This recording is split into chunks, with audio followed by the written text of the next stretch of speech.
Good morning, everybody, and welcome to day 2 of the RNC. We're here live in Milwaukee, and the news around Donald Trump's assassination attempt is, well, it's still in full swing. The cycle's not changing. Even with breaking news about Donald Trump's VP pick, I don't know how you get past a news cycle like this, so obviously this is what's been dominating the headlines. And the attempt on Donald Trump's life on Saturday has caused a dramatic cultural shift, something that we have been begging for nearly 8 years. It's been completely ignored. Recently, one of the largest stories, biggest, most impactful stories pertaining to the culture around the threats against Donald Trump's life is Jack Black, Tenacious D. For those that aren't familiar, it's Jack Black and Kyle Gass. They have a movie, they had an HBO show. Comments were made by Kyle Gass on stage, who is the counterpart to Jack Black, saying he wished that Donald Trump had lost his life that day. The big news is that Jack Black has announced he's canceling, I think it's 11 or 12, it might be 11 or 12 shows in response to what was said. Perhaps it's in response to the backlash. We can go back in time quite a bit. We can go back in time to Kathy Griffin holding up a severed Donald Trump head in effigy, or Snoop Dogg pointing a gun at a fake Trump in a music video. We can go back to when the Covington kids, who did nothing wrong in Washington, D.C., were threatened with death. We can go back to far-left riots throughout the past 10 years. I mean, going back to Occupy Wall Street. And every step of the way, it has been people like you and I saying, stop. We don't want violence. Turn the volume down. And they wouldn't. In the summer of love, in Provo, Utah, a man ran up to a vehicle and shot the driver for no reason. Literally none. It wasn't like a driver was ramming a crowd of protesters. It was a car driving down the street with a violent mob occupying the intersection. And when they tried to turn, someone just ran up and shot the driver. Aaron Danielson was walking down the street when a far leftist with a Black Lives Matter tattoo shot him twice and killed him. We know about the chest shot. When these far leftists unloaded hundreds of rounds into an SUV, several people were murdered in these locations. Every step of the way, it has been people like you and I begging for them to turn this down, to stop. When we go live on Timcast IRL, for instance, we say it must go through the process. We believe in a functioning legal system. We must have a functioning legal system. And they go on social media and they call for violence. The big story around cancel culture, or I should say the big cycle around cancel culture, and this debate has sprung up recently with comments made by people like Kyle Gass and where we're currently at now.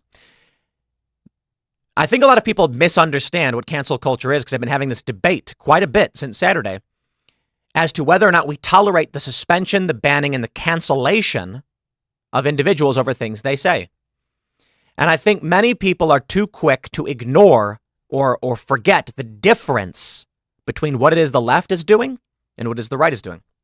I can take you back to when I went on Joe Rogan's podcast talking with Vijaya Gadde and Jack Dorsey about cancel culture and what we were upset about. One, the incongruous rule structure. Rules were enforced differently against the right than they were the left. That's a fact. And that was first reported by Gizmodo, despite the fact they claimed I was exaggerating or pushing conspiracy theories by simply repeating it. The left had been screaming punch a Nazi over and over again, but then adding anyone who supports Trump is a Nazi. And so what is that message that got sent out? It was from the left. The left was calling for people to be violent. When I was on Joe Rogan's show, I pointed out to Vijaya Gadde, here's an Antifa account calling for violence and telling people where to go to commit that violence, and you won't take it down. Why? They had no answer. And they never ended up taking it down. Strange, isn't it? Since the attempt on Donald Trump's life, finally, things have changed. Or at least starting to. Certainly, there are still crackpot, wackaloon, liberal, and Democrat personalities calling Trump an existential threat who must be stopped. But this story right here is the biggest. The Tenacious D tour is over. And I'll play the video for you. On CNN, one of their personalities, I'm not sure who this individual was, said Democrats should turn their fire on Trump. And a split second later, I should not have said that. In the corporate press, they're even scared to use a simple turn of phrase. And I'll tell you this. I have no issue with someone using a turn of phrase. Put him in the crosshairs. It's time to focus on Trump and win this election. I got no problem with that. On a normal day. Someone says, it's time to stop worrying about a debate and point your fire on Donald Trump. I have no problem with a turn of phrase. Here's the problem. For nearly a decade, they have called Trump Hitler. We know what that means. They have said he's an existential threat. They have said punch a Nazi. They have said get in their faces. You cannot have 15,000 instances of nudge, nudge, wink, wink. We know what you mean. Now, if Sarah Palin or someone says, put him in the crosshairs, they are going to lose this election, I say, well, I get it. But we are so far beyond that right now, where the left has literally killed people, engaged in violence, and now finally made an attempt on the life of Donald Trump. Oh, I know. These activists are coming out and saying he was a Republican. The man who made the attempt on Donald Trump's life was a nothing. He was a nothing. He was a crackpot lunatic. But there's only one reason why he would take the actions that he took. And it's because the corporate press, the Democrats, the media establishment has been screaming Trump is an existential threat to our democracy. He is Hitler who must be stopped. A crazy enough person takes the action that the media has requested over and over and over again. The left calls this stochastic terrorism, and they accuse the right of doing it. But let me pause you right there.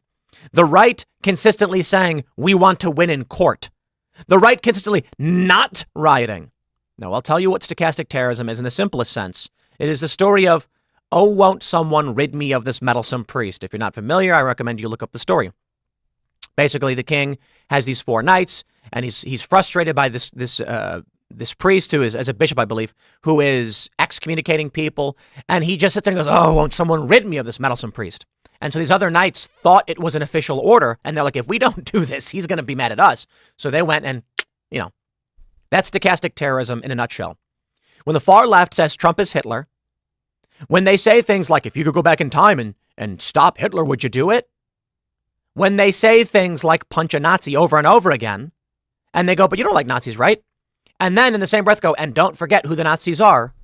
They're saying, oh, won't someone rid me of this priest? But it's not just in that context. They're looking you in the face and saying, won't you rid me of this priest? I'm not saying to do anything. Oh, I would never. So let's talk about some of these examples. People are getting fired. Teachers, nurses, we've got a firefighter who's resigned from his position because these people have all gone on social media and have advocated for, called for, and hoped for more to come. We had a viral video from Elad Eliyahu, who interviewed a woman with a crossbow just outside the RNC, who is saying that she fears political violence, but she wished that the person didn't miss. And she hopes it happens again. They're screaming it in your face. Now, here's the important factor. Regular people, not the political far left activists, regular run-of-the-mill default liberals are terrified by this. And what we're seeing now is the prediction market swinging for Trump. We are seeing the official polls aren't out yet, but it's already starting to look like general pollster sentiment is Trump has just surged across the swing states, especially with J.D. Vance. So let's talk about this Jack Black story. Before we do, my friends, head over to Timcast.com, click join us, become a member, support our work directly. We're here at the RNC. That's why I'm in this weird room, and the lighting has changed as of yesterday and today because we changed how we're doing the lighting. Get your super chats in, subscribe to this channel, smash that like button. 1 like equals 1 fight, fight, fight. And as a member at Timcast.com, you can join in our uncensored call-in shows Monday through Thursday at 10 p.m. after Timcast IRL. You can actually call in, talk to us and our guests. But let's jump to the first story. We have this from the New York Post. Blindsided Jack Black addresses Tenacious D bandmate's shameful comment about Trump assassination attempt. They say Tenacious D's Kyle Gass put himself in the proverbial line of fire for making a joke about the assassination attempt of Donald Trump. The rock duo, comprised of Gass, 64, and Jack Black, 54, was performing at the ICC Sydney Theatre in Australia on Sunday, the day after Trump, 78, was shot in the ear at a rally in Butler, Pennsylvania.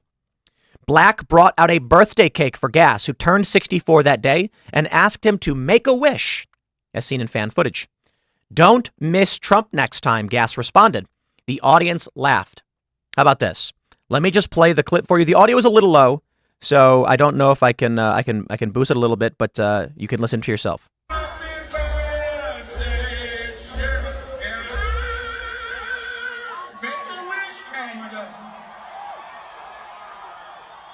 Don't miss Trump next time.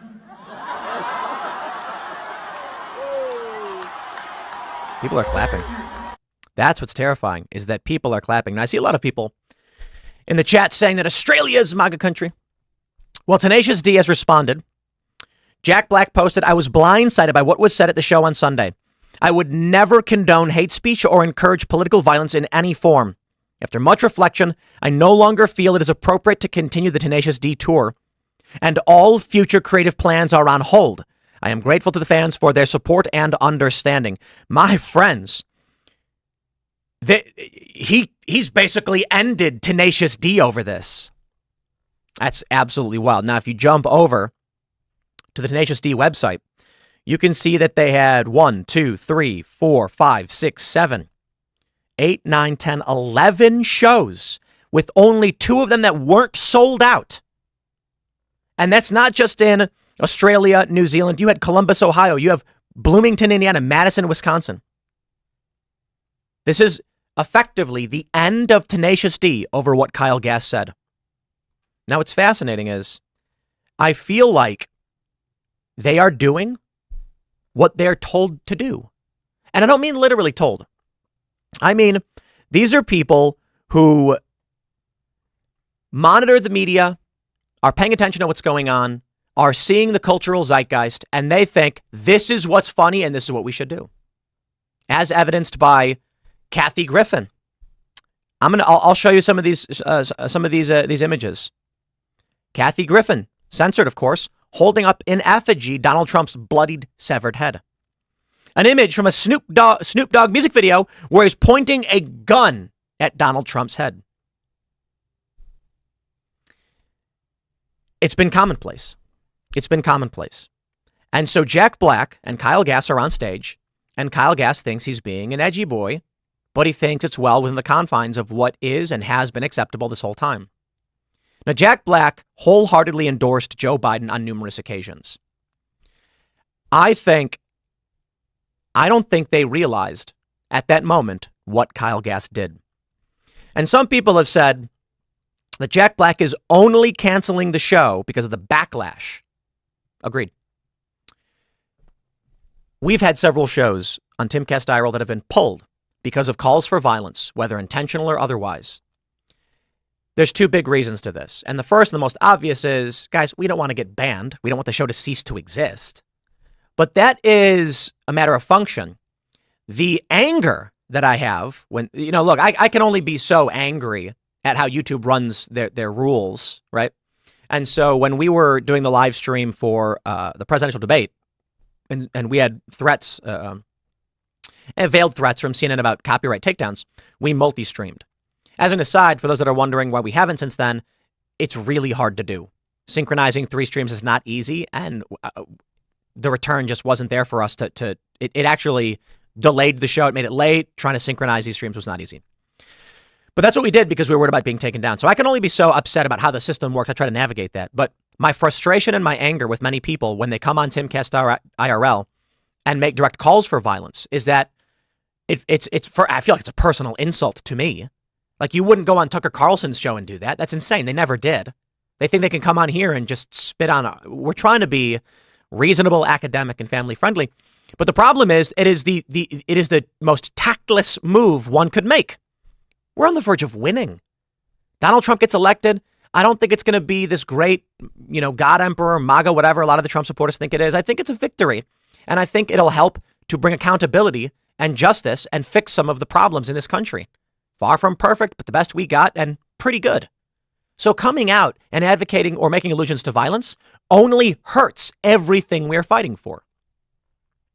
For Jack Black, I can tell you why he didn't care and why it was the backlash that ultimately resulted in him deciding to cancel his tour and effectively end Tenacious D.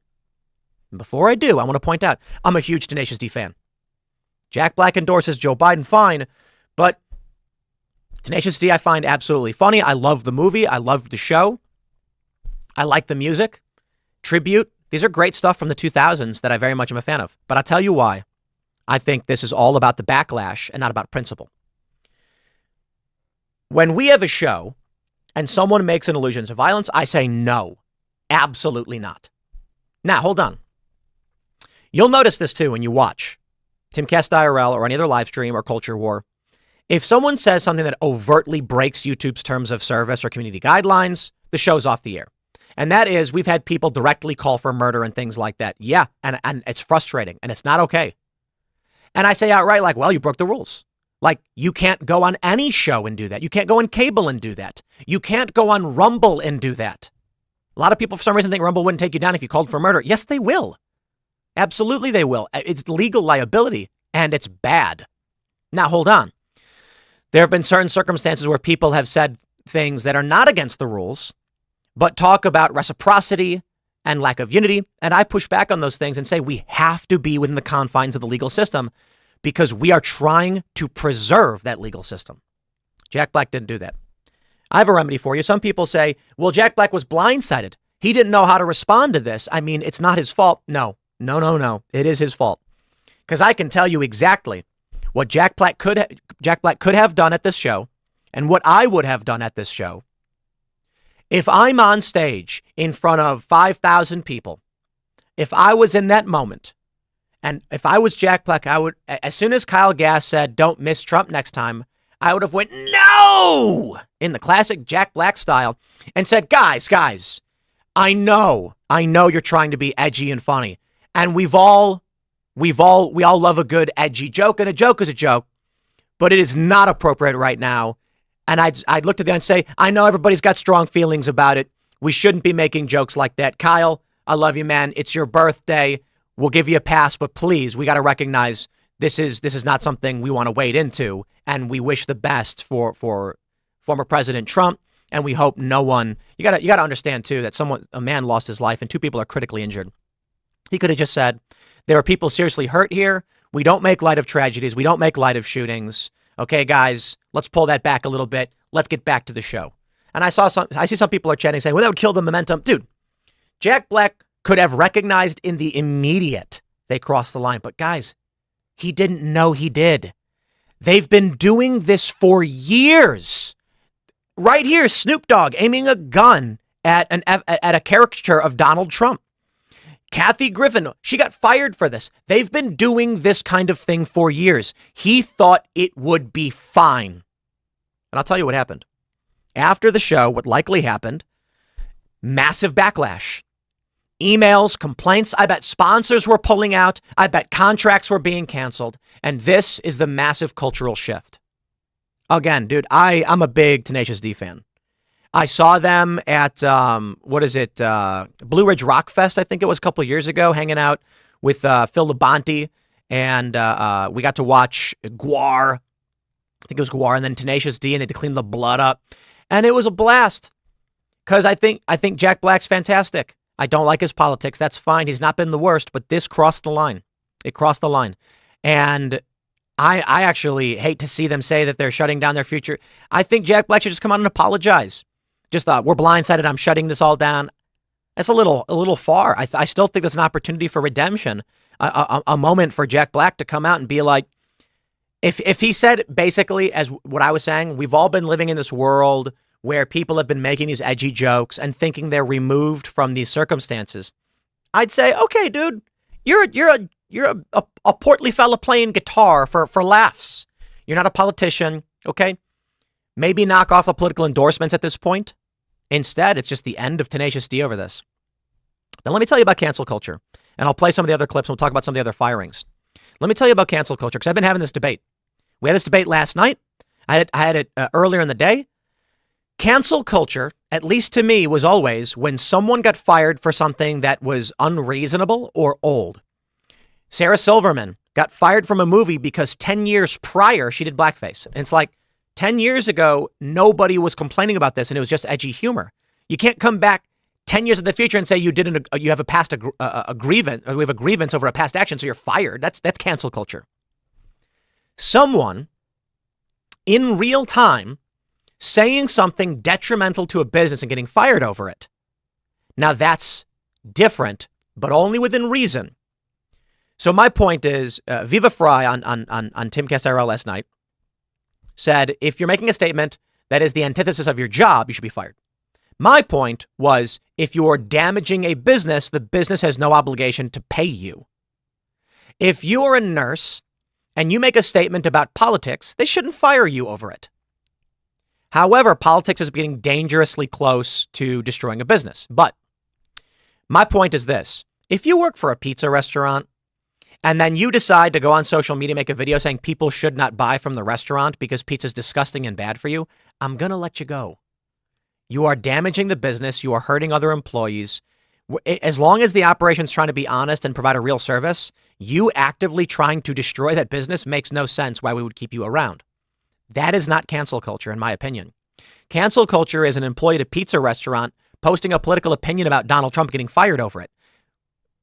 What does that have to do with the business? Now, you might be saying, yeah, but some people won't shop there because of your opinions on Trump, and that's cancel culture.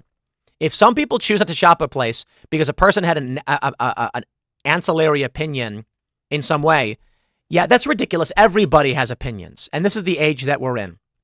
Personally, if it did damage the business and I'm the boss, I'd simply go to the person and say, like, here's my view. My view is when we've had people at Timcast post things that were like shocking and egregious, I'm just like, maybe you should consider if that's an effective means of conveying your message, but far be it for me to delete any of your posts or tell you what to post. Do your thing.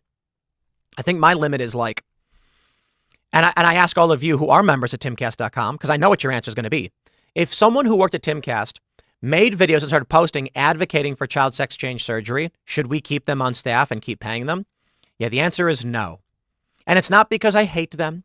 And it's not because cancel culture, oh no, you're going to get us in trouble. It's you are representing the antithesis of what we are trying to accomplish with our company.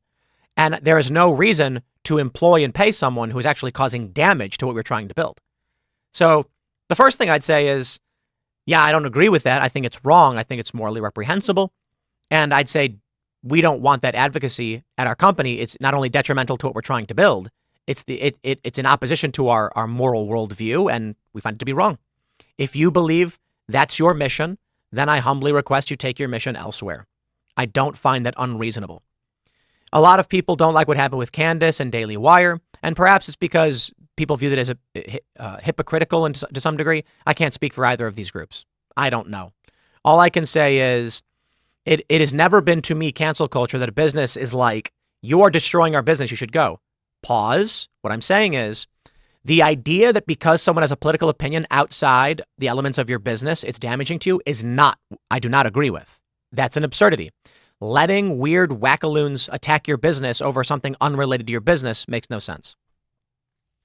But let me show you some of what we've got so far and where we're at now. Take a look at this. Tenet Media posting. You guys should subscribe to @WatchTenetNow on X. They're hitting these clips. They're posting them. But also, we have the Culture War Show Friday mornings with Tenet Media on YouTube. So shout out Tenet. They've been slaying it, actually. So super proud to have the Culture War with them. Take a look at this video from CNN, and let's play that. He has said many, many times, after having been questioned many times about this, that he's not stepping down and he's going to be the nominee. So at some point, Democrats have to decide that they want to try to win this election and turn their fire on Donald Trump. I think there is, I shouldn't have said turn their fire. I apologize. That was not the phrase that I meant. They need to turn their focus on Donald Trump. I absolutely respect that. She said, turn your fire on Donald Trump. And it was a simple turn of phrase. It's not a big deal, typically, considering what just happened and considering the escalation of rhetoric. I absolutely respect that she stopped right there and said, I should not have used that phrase, put their focus on Donald Trump. Because in any normal circumstance, any one of us would use a simple statement like that.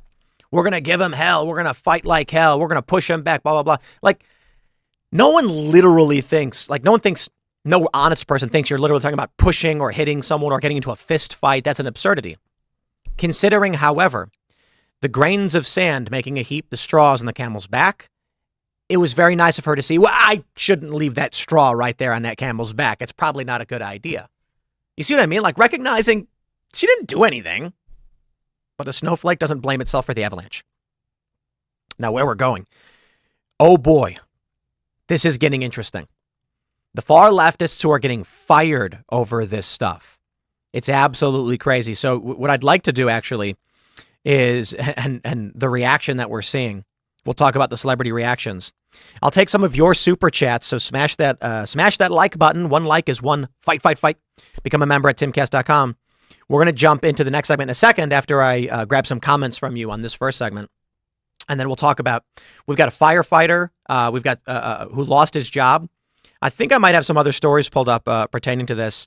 Let's talk about, we'll start with this. Morning Joe getting pulled off the air, and they are losing their minds.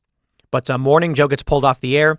Some leftists have lost their job because they're not trusted with this rhetoric. And Morning Joe Scarborough, is threatening to quit if they ever pull a stunt like that again.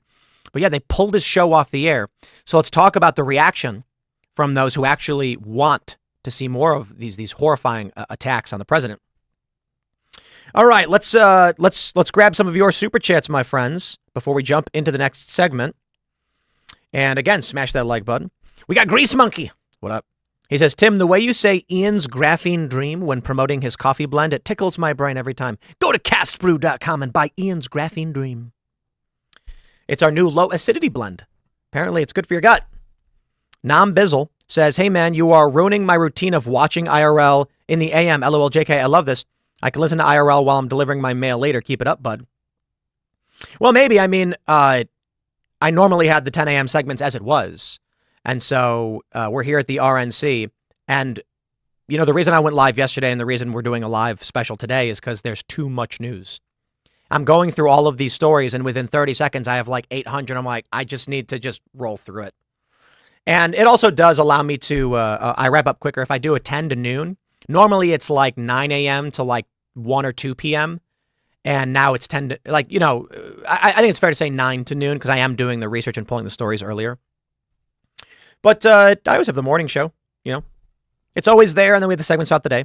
So you can always catch the first segment, and then we're going to record some portions and put up the rest. All right, Ian Kinney says, Matt at Disney Wire, oh yeah, is an example for why people vote against Republicans. While I don't like Amber Rose, she gave an extraordinary heartfelt response. You see, that's what I'm saying. There's a lot of news to talk about. So Amber Rose spoke at the RNC last night, and she said she... You know, the gist of it is she thought she was informed, and her dad said, then pull it up and read the news. And she did, and she went, I'm being lied to. And Matt Walsh was critical of how the RNC was basically like DEI. I know people have said that before. I think Amber Rose was excellent to have spoken at the RNC. I think the RNC is trying to be cool. Oh, man. They're not very good at it, but hey, they're trying. And they're getting some people. Look. I'm not going to pretend like I'm the coolest person in the world or anything like that. I'm cooler than the Republicans at the RNC. At least I can say that. What we need is cultural inspiration. And look, man, you know, when I'm a young guy, I look at the Republicans and they're like stodgy suit wearing nerds and dorks. It's just not cool. I understand they grew up this way. There's honor, there's tradition, but it's not culturally cool. It's not inspiring. There's no sense of adventure. And it really is the sense of adventure, the hero's journey, fighting against the odds and challenging the machine. And the Republicans do not know how to embody that. So having someone like Amber Rose speak, I think, is a good start because she's telling people not to live the way she lives. She's telling them to stop falling for the media lies. She woke up and you can too. I think it's a good thing. I also like Matt. Matt's a good dude. The Emperor's Champion says cancel culture is getting people fired for jokes from decades ago, not for showing how violent and vile someone is from today. Bingo. Some dude going up on stage and saying he wished an assassin just 2 days ago succeeded is very different from pulling up a guy's jokes from 10 years ago when we all thought it was okay.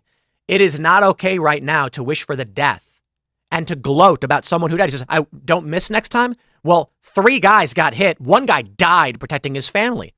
Like, jokes is jokes. And that's why I'm like, he can apologize and I would accept the apology. The apology would be the move in the right direction. I think Jack Black made a bad move with this. I was blindsided and I'm canceling this. However, that being said, there's a strong possibility that Jack Black went to Kyle Gass and said, dude, you need to apologize for that. You shouldn't have said that. And Kyle said no. Kyle may have been like, no, I'm not going to apologize for that. And then Jack is like, what am I supposed to do? Because honestly, running a business, I have to imagine the first thing Jack did was went to Kyle and said, dude, you should apologize for saying that. People are pissed.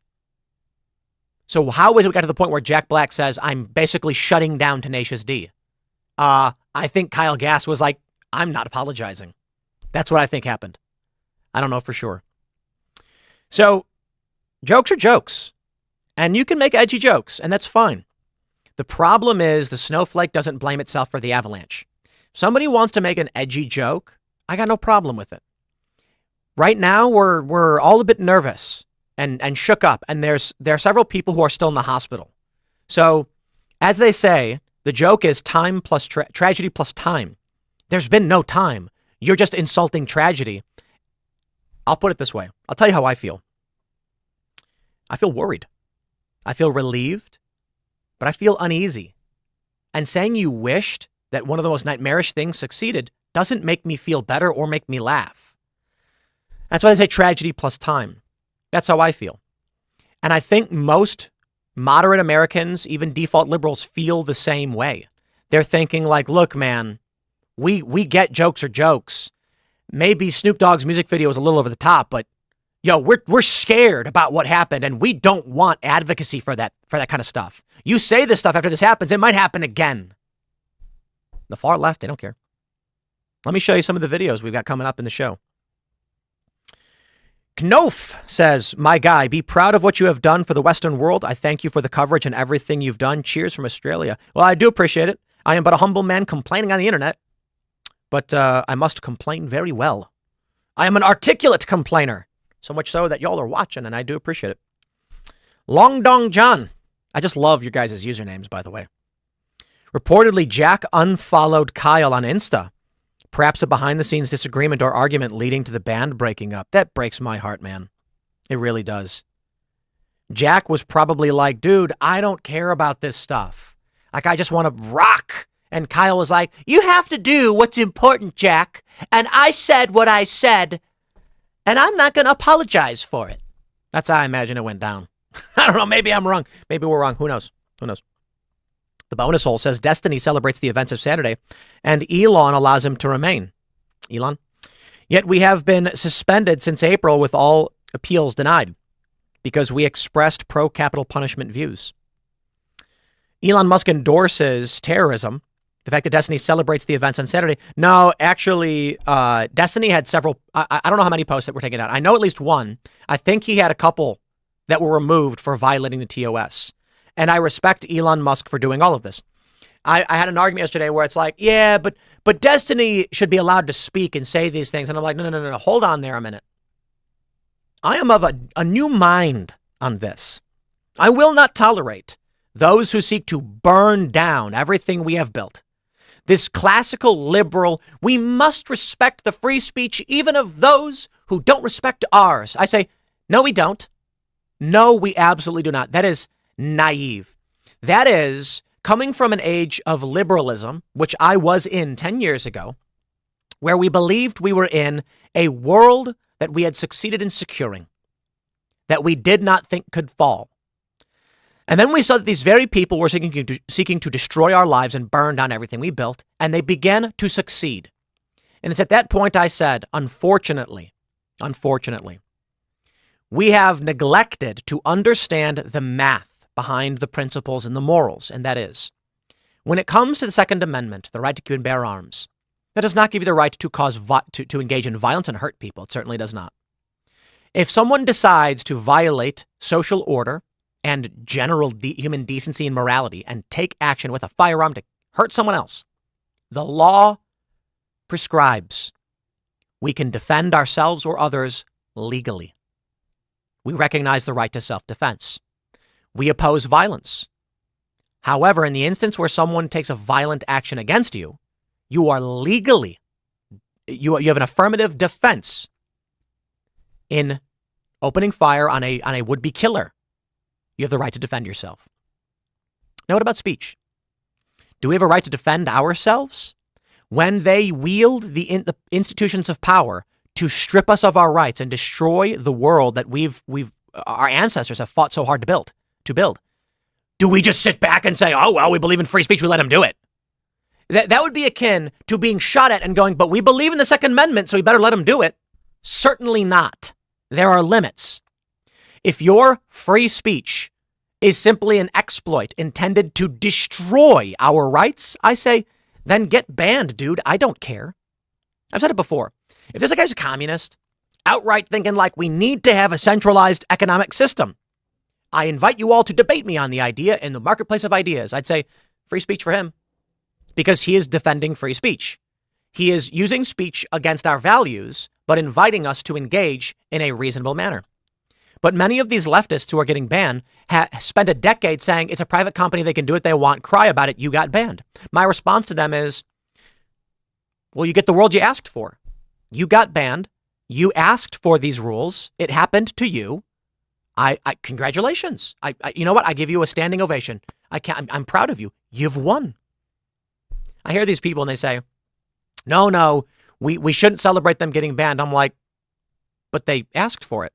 If a man comes to me and says, I wish that I could sink this 3-point shot, and they do, I say, wow, congratulations. So when a man comes up to me and says, I wish private companies would ban whoever they wanted if the rules were broken, and then they get banned, I'd be like, wow, congratulations. What's the problem? James Tiberius Kirk says, as an Aussie, I apologize. What a disgrace. No. These are Americans. These are American liberals. You do not apologize to us. We apologize to you. Our tenacious D goes to your country and says such things. Oof. No dice. We shouldn't do that. All right, we'll grab a couple more. Chicowboy says, get Jack Black on Culture War. I wish. I hope he didn't unfollow Kyle Gass. That's crazy. These guys have been friends for decades. I was just watching Kung Fu Panda 4 and it's so awful.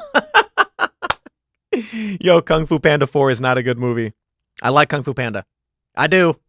I like Kung Fu Panda. Dude, I always find it funny when people are like, some of the bands that I like, Metric is probably my favorite band, but I like Paramore. What are some of the Audio Slave?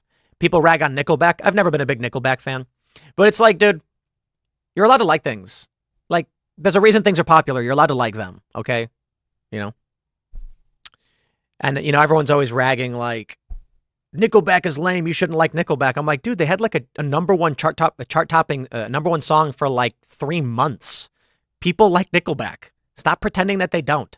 Now, of course, a lot of people say that they're like generic pop rock, so that's why they're making fun of them or whatever. And I'm like, I just think people are allowed to like things.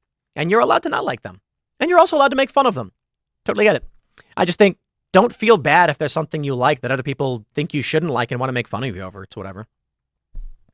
I don't know. This Daily Mail thing says it's live Morning Joe, but it's clearly not live. I don't know what they're doing with that.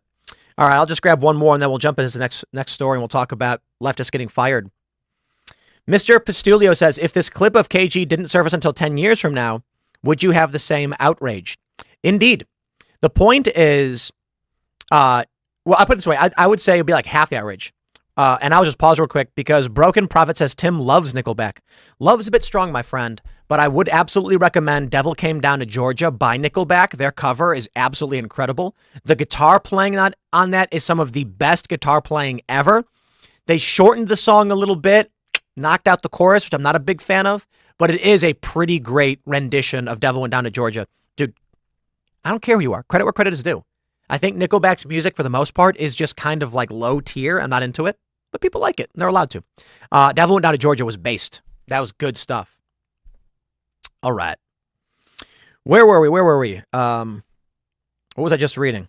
And then it just jumped on me. I totally lost where I was. Okay. Okay says, I vote for more morning live streams, like a live stream while at work. Thanks for all the hard work, Tim. Yeah, it's easier to do a morning live stream than it is to do multiple segments. But this is why I wasn't doing it before. We tried doing morning live streams, and it actually just breaks. So here's what happens. I do a live stream. We get all the segments in 1 2-hour show. We put the segments up at their normal times, which is 1, 4, and 6. And then after the live show, nobody goes and watches the segments because they watch the live show, depressing the viewer count, depressing ad revenue, and then knocking us down in the algorithm. And I was like, wow. I mean, it's kind of dumb, right?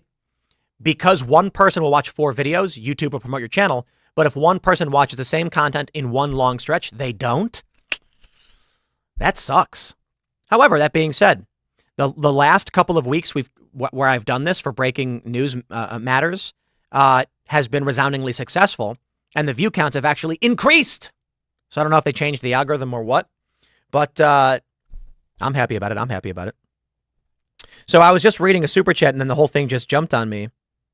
And unfortunately, I just lost the super chat from whoever I was reading. So I apologize. It's gone. We'll grab one more super chat. The bonus hole says Primus's cover of Devil Went Down to Georgia is superior. And it is. Primus is so epic. I absolutely love Primus. Talk about the best bass playing in the world. Jethro Lincoln says, amen. Thank you for being bold, Tim. Please continue down this long and hard road. We must stand. I appreciate all of you guys watching because I'm a dude complaining on the internet. And apparently y'all like the way I complain. So we can sit here and we can whinge together. Perhaps it's a bit too dismissive to say it like that. Reporting the news, expressing my opinions on these matters. Let's jump to this story. We got this from the Daily Mail. And you may have heard the news yesterday. But this plays into a much bigger story around leftists who are losing their jobs for calling for the assassination, praising the attempt, wishing for it. They're losing their jobs over this. Some have screamed, cancel culture. We can't support this. We should not be the authoritarian bad guys. And I'm like, no, hold on there. First and foremost, as is written, it's in the Bible, right? Live by the sword. I believe that's in the Bible. That's where it comes from. Correct me, those that know the Bible better than I. You live by the sword. You die by the sword. And it means you enter this arena, then you will be subjected to the rules of that arena. For the people who have long begged for censorship and to excise ideas they did not like from culture, to have it happen to them, I shed not a single tear. Not one. I show but no remorse. I have no F's to give. None. They're all kept over here, and all of the F's I have to give are for the people who actually care about our rights and free speech and protecting this country in the Constitution. Morning Joe Scarborough, responds to getting pulled off the air after Donald Trump shooting. My friends, this man who is one of the most vile and despicable liars, they pulled his show off the air yesterday because of the attempted assassination on Donald Trump. And they did it because they did not trust this man, nor his wife, Mika Brzezinski.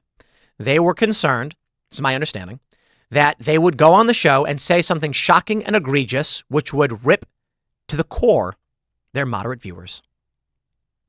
Regular people don't like what happened. Regular people do not like the attempt on Donald Trump's life. Far left extremists and wackaloon activists are saying something else, and they're losing their jobs because of it.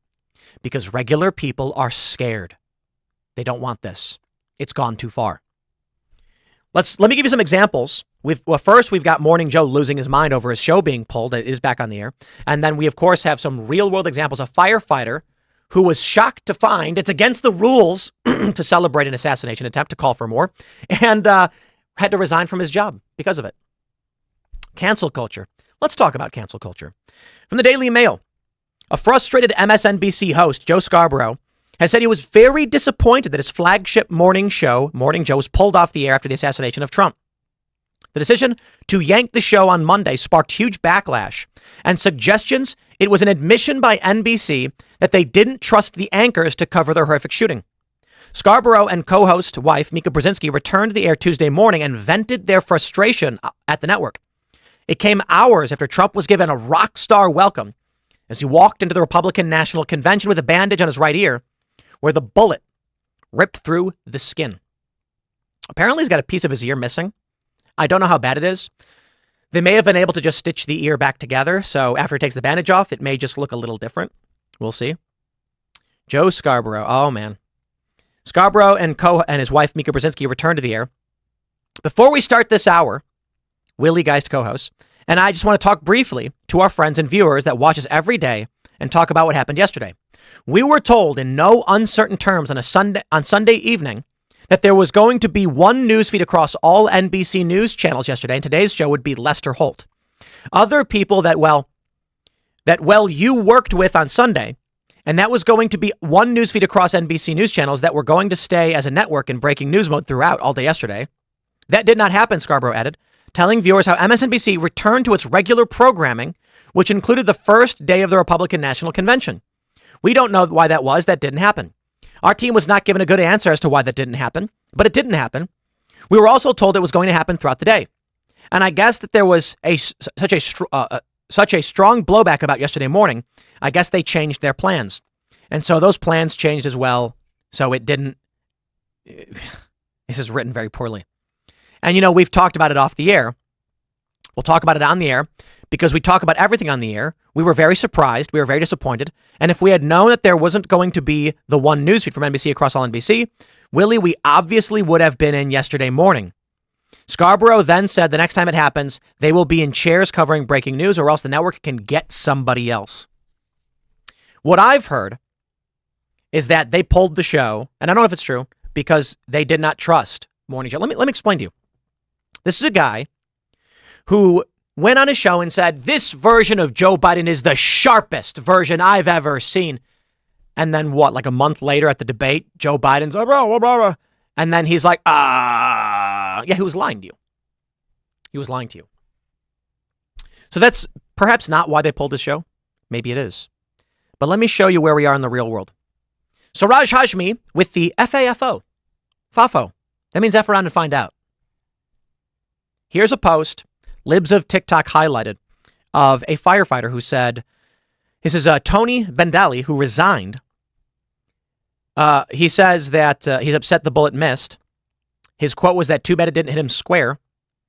Libs of TikTok writes, it's especially disgusting coming from a fellow firefighter and someone who's supposed to protect others. That's right. Corey Comprator lost his life protecting his family as these bullets zipped past Donald Trump.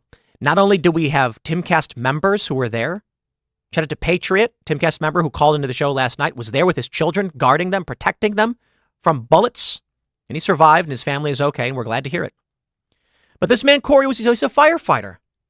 And this guy said, too bad. Well, here's what happens. He ends up getting his post removed. And he says, someone reported my post. And then he posted this. To everyone, please accept this as my resignation from the firehouse. I can't do this. This is so beyond anything that should ever be happening. I have been threatened. My family has been threatened. My friends have been threatened. I have never felt so unsafe in my life. This is so far past anything that should ever be condoned. It's one thing to ruin my life. I accept that. But to put everyone else in danger around me, to shut down everyone's daily life, this is not okay. If you condone what's currently occurring, you should take a long, hard look in the mirror as well. I made a mistake with that simple statement. I own that. But to threaten those around me with harm that had no part in this, I can't do it. I'm sorry to everyone who is currently affected by this. I'm ashamed that I've brought this to you. I've already lost several people extremely close to me. I expect to lose more. I do not believe that anybody should be threatening anybody.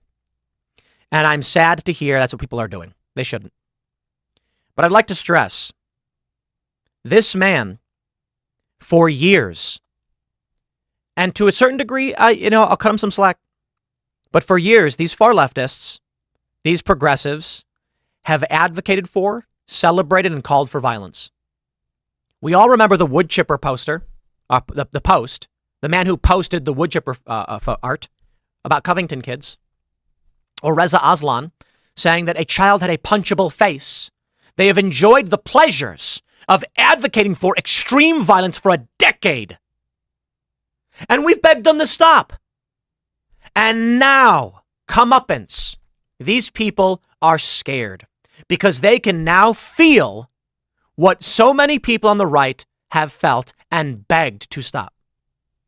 But I say we be magnanimous. We say, sir, I ask you of this, Tony.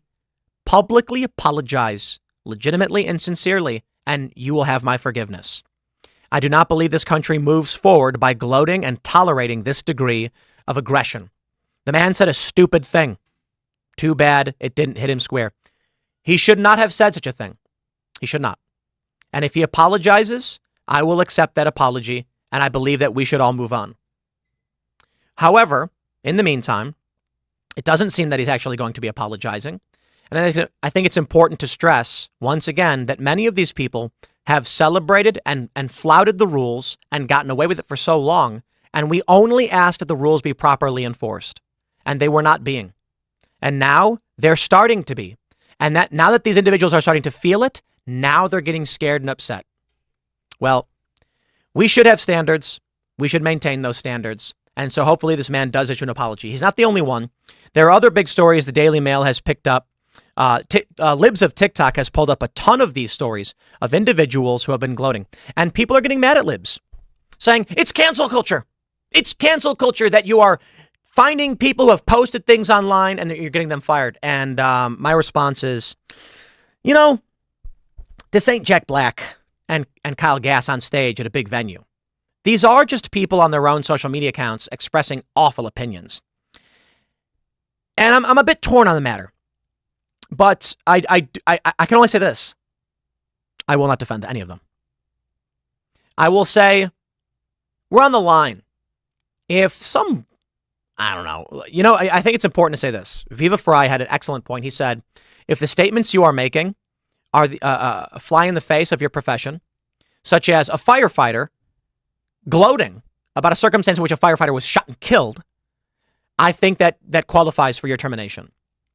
If a nurse also is gloating about a situation where people are being shot and killed, when doctors, I know she's not a doctor, but doctors swear to do no harm, I think it's appropriate she get fired.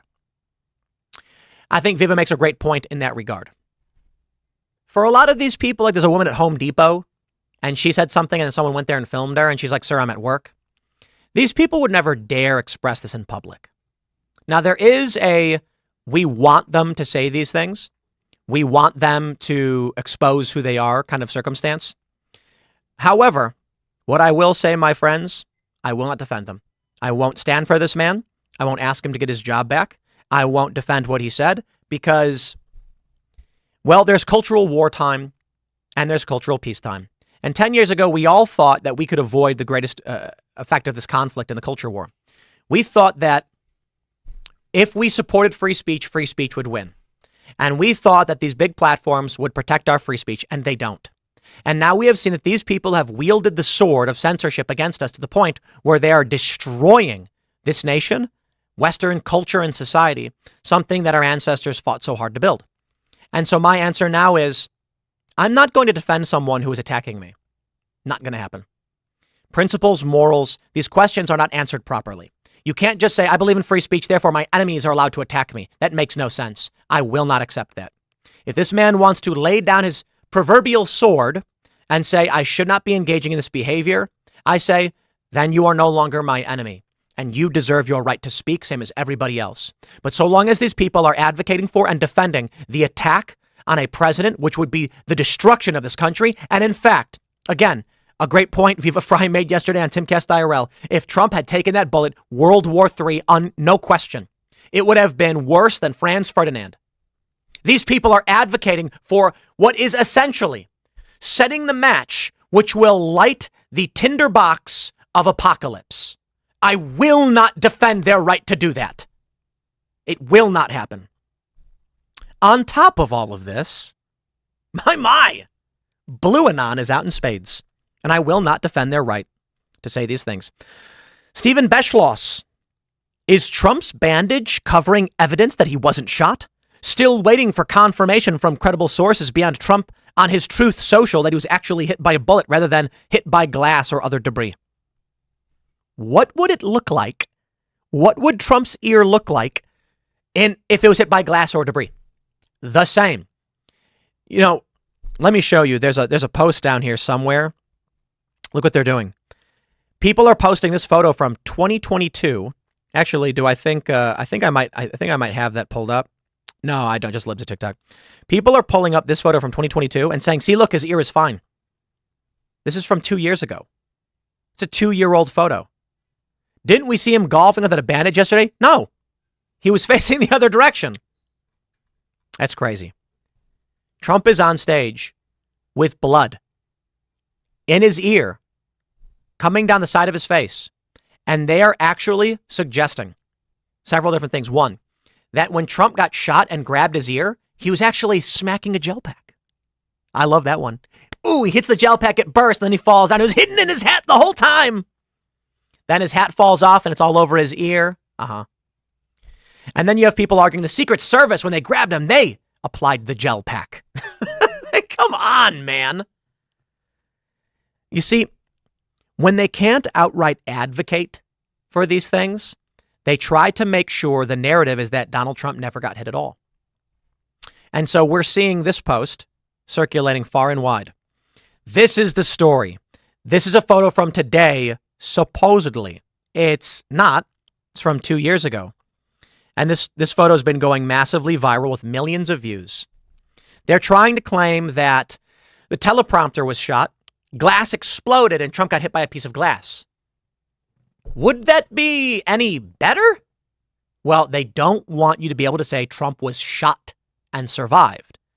They want you to say, he got hit by debris. It wasn't that bad.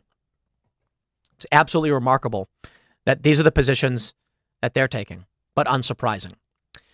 If you look at the photos, you can see the teleprompter is not broken. There's no flying glass everywhere. Trump got shot. One of my favorite bits of this, actually, I should see if I can pull this up, because it's fairly obvious. These people do not understand what a bullet is. They really, really don't. I'm going to scroll through my Twitter real quick and see if I can find this. If I can't find it, let's see. Let's see if we can find the post here. They're posting full rifle rounds, cartridge and everything, and saying there's no way that this injured his ear in this way, because they don't understand that a cartridge is not a bullet. So I think I might have this here, but it's not letting me. There we go. We got you.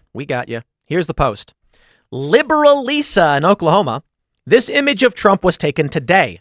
There is absolutely nothing wrong with his ear, and it has zero damage from a bullet. Everything about Trump is a con or a grift, with 1.6 million views. And how many responses? 1.9 thousand replies, 6.6 thousand retweets, reposts. Readers added context they thought people might want to know. The photo was taken September 17th, 2022. They're lying. It's a cult. This guy who's saying, the bandage isn't real, or I jumped. It's over here. It's a cult.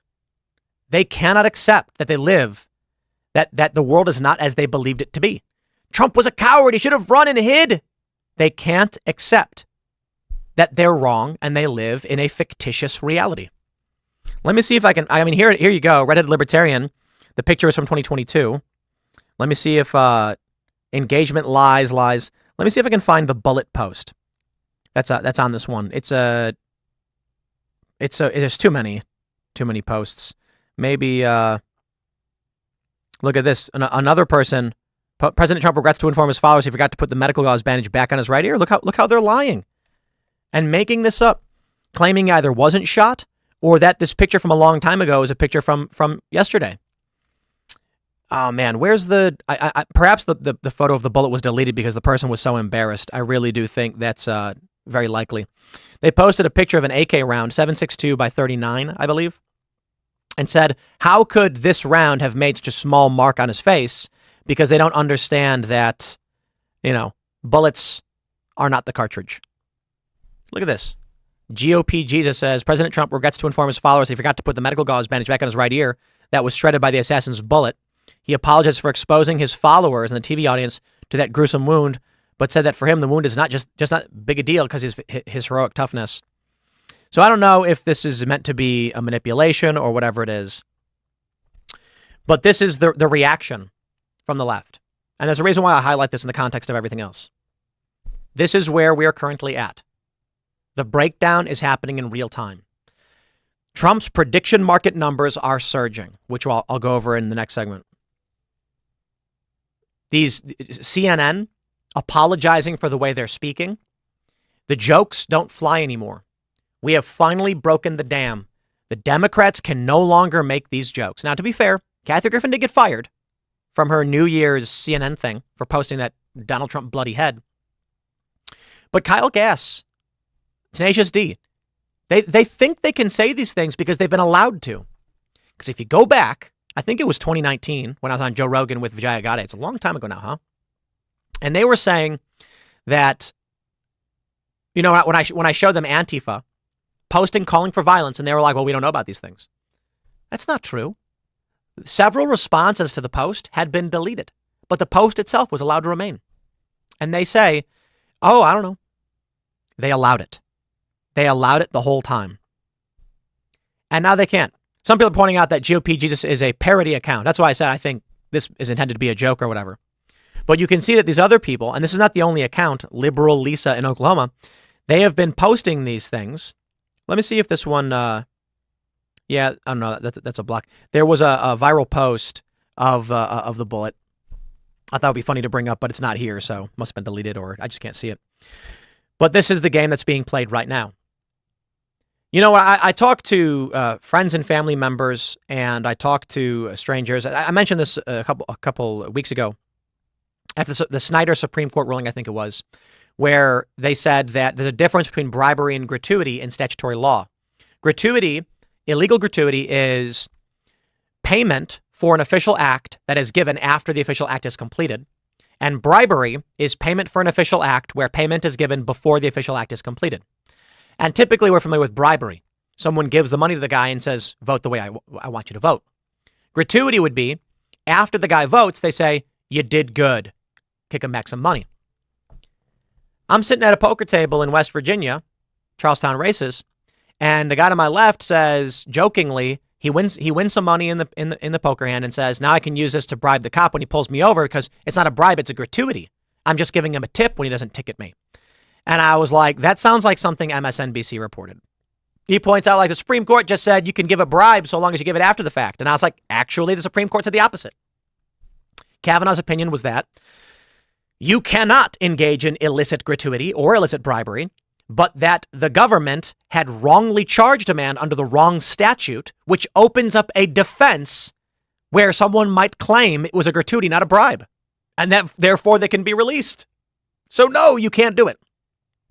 He says you got to charge him under the appropriate statute. And he was like, oh, well, that was just what one of the Democrats was saying. And I'm like, isn't that it? That's what they do. The Democrats will mislead you and they will lie to you because they want you to live in their bubble reality where they control you and you give them your money, your resources, your power. There was a viral post that was sent to me far and wide of a woman showing herself with short dyed hair, holding up a no Trump sign. And she said that she was this progressive leftist. She didn't know much about Trump, just that she hated him. And then she saw the interview I did with him and realized she was being lied to. She literally cited my name and people were tagging me in it. And I'm grateful for the opportunity to interview Donald Trump, to ask him these questions around Julian Assange and I'm grateful that he's out, but, certainly wasn't under Donald Trump. But about North Korea and foreign policy. And I felt like the North Korea story wasn't getting enough attention. Even the libertarians at the LNC were like, that was awesome because that was one of the most important things he did. He tried to bring peace to the Korean Peninsula. And that is, I told Trump he's the greatest president of my lifetime. It's not saying much. It's only a handful. Right? Trump liked it, though. He loves to hear the compliments, but he deserves it because his efforts to try and bring peace to the Korean Peninsula is one of the most significant and impactful moves made by an American leader in my lifetime and maybe even in the past 50 years. You look at the wars, you look at Vietnam, the Korean War. Trump tried to put an end to that war. He crossed the DMZ into North Korea with no security detail. They want to lie to you. They don't want you to know he did that. They want to tell you he's a bumbling moron, that he's suffering from dementia. They lie. They lie about everything. Trump is an old man. I prefer someone younger. He's going to get 4 more years. I'll take it. If he can engage in more peace deals and moves like he did with North Korea, I will take it. Was he perfect? No. Did he have bad foreign policy? He certainly did, but his foreign policy was a slight net benefit. They say, I'm going to vote for Biden because he's a lesser of two evils. I never vote for the lesser of two evils. I didn't vote for Trump in 2016 because I did not believe in him. And then 2020 came around and I looked at everything we had seen thus far and I said, I would not be honest if I said I wouldn't vote for this man. With DEI, with the legal actions taken at the federal level, Trump is shutting these things down. They're trying to put race-based policies in the executive office. Trump's trying to get our troops out of the Middle East. Trump's trying to bring peace to North Korea. Certainly there were drone strikes and commando raids, but I see a net positive here. Let's give him another shot at this one. He made mistakes. He made a lot of them. He hired bad people. But let's give him another shot at this one. 2019, a great economy. And they lied every step of the way. And now that Donald Trump has survived an assassination attempt, his polls are skyrocketing. The prediction odds jumped dramatically. He's going to win. Liberals are saying he's going to win. He showed strength and defiance when he was shot. He's helped raise with this fundraiser that's being pushed across the board, but that, authorized by Trump. And rumor is he'll be at the funeral for Corey Comprador. He is doing what he has to do. He's quite literally taken a bullet for this country and for you. And they don't want you to know. Because how do you win an election against a man who took a bullet for you? He got shot in the ear. The shooter wasn't aiming for center mass. He was aiming for Trump's head. That's insane. Some have suggested Trump actually did get shot, but he was wearing concealed level 4 armor. Possible. Maybe ceramic plate, light flexible rifle armor systems. Perhaps. But, I'll leave it there. This is the importance of media and culture and why it matters that we win this culture war. Smash that like button, subscribe to this channel, share the show with your friends, and become a member at timcast.com to support our work and keep the show going. For those that are watching live, of course, the show will continue. We've got a couple more segments for you. And for everybody else, tune in. The next segment will be at 4 p.m., and we will see you all then. And for those of you that are watching live, let's grab some more super chats. And here we go. Okay, St. Elred says KG already posted an apology. Interesting. Let me see if I can pull that one up. That does matter. Did he post it? I imagine he posted it on Instagram. Please let that be the case. We'll pull this up. And dude, massive respect. I love Tenacious D, guys. I really, really do. I wish I got this in the segment. I wish I had seen this. It looks like this is from 2 hours ago. So it went up just before as I was preparing the show. Wow. It went up just a couple hours ago. Kyle Gass says the line I improvised on stage Sunday night in Sydney was highly inappropriate, dangerous, and a terrible mistake. I don't condone violence of any kind in any form against anyone. What happened was a tragedy, and I'm incredibly sorry for my severe lack of judgment. I profoundly apologize to those I've let down and truly regret any pain I've caused. Jack, bring the tour back. Bring the tour back. Don't cancel the tour. Tenacious D is a fun, funny band. They're silly guys. Jack Black is a Biden supporter. He's allowed to be. This is the world we want to live in, where Jack Black can make his silly and disturbing Captain America video where he supports Joe Biden, where he can go to the fundraisers and we can laugh at his funny jokes and the Kung Fu Panda movies, and we can just realize that we don't all agree, but we are family, friends, and America first. Kyle Gass apologizing is exactly what we hope for. A direct apology. It was the right move, and I hope Jack Black brings back the show. Bring back that tour. I respect and appreciate that. I wish I grabbed this earlier. I wish I had seen it. 2 hours ago, I was pulling up all the sources from the show. I was reading the news, and that's a tight time frame from reading all the news and fact checking and pulling up. I should have pulled up his Instagram. I didn't think to do it. That's my mistake, but we got it for you here. Kyle, you're a good dude. I respect this. He improvised a line. He thought he was being edgy. I respect the move tremendously. And I like that we are in an era now where people will not tolerate these kinds of jokes about death and destruction. I do. To all the people who are saying, no, it's not genuine, you guys are wrong. Listen, I always cite Joey Salads in this regard, and an important lesson that I learned back in 2017. Joey Salads, famously, as most of you know, he was making viral videos on YouTube, and he made a video where he was like, I'm going to park a car with Trump stickers all over it in this poor area and see what happens. And then the next clip is a bunch of black men smashing the car up. Someone filmed it from the apartment complex. Joey staged the whole thing. Everybody attacked him. They said, how could you? It's evil, it's despicable, and all of that is true. I was in Sweden, and Joey Salads hit me up saying he wanted to meet up, and I was like, screw you. I was like, bro, you are worse than the fake news. I got a couple of messages from people saying that I was wrong, that Joey was a good guy who made a mistake. And it wasn't so much that they said that convinced me. It was that I realized these guys online who like Joey Salads are not bad guys. I don't know if they're right or wrong about Joey, but I can tell you this. They like him. And that means they're influenced by him. And that means if Joey is asking for redemption, we have to give it to him. Because if you don't, there's only one other path you can go down. If Joey is doing bad things and we say, screw you, you will never be welcome here again, he says, then I have but one direction to go. But if we say, dude, we accept your apology, come to the light, join the light side, they will. What does Joey do now? Joey runs marketing companies and he produces videos about pranks on his girlfriend that are silly.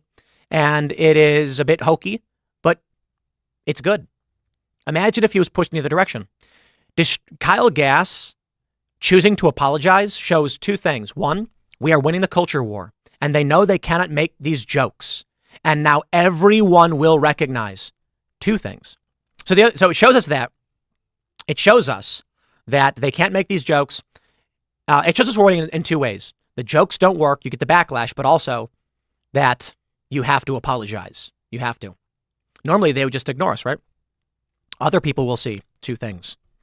They will see Kyle Gass apologizing, setting the tone for how we must behave. The second is, if we accept that apology, they will see that you don't say these things, and apologizing and aligning with our morals and values is the path to success. That's the message we want. I want the news to be 3 months from now, Jack Black and Kyle Gass make $10 million on Spicy Meatball Tour after apologizing for negative comments. You know why? Because then Jack Black and Kyle Gass are going to be laughing and giddy with piles of cash being like, when we do the right thing, we get rewarded. Then they go out publicly and say, we learned something really important, guys. Doing the right thing pays off. You should all do the right thing too. Vengeance for the sake of vengeance to cause suffering for wrongs doesn't work out the way you think it will. In some circumstances, it's appropriate. But for a doofy moron who thinks it's culturally and socially acceptable to say these things on stage, it's not. And for him to apologize, the next step is to now reward the apology. Without being a little too crass and crude, not to demean or diminish the humanity of these individuals, I simply look to dog training. When the dog sits, you give him the treat. When the dog sniffs out, when they're training dogs to do search and rescue, they give them treats.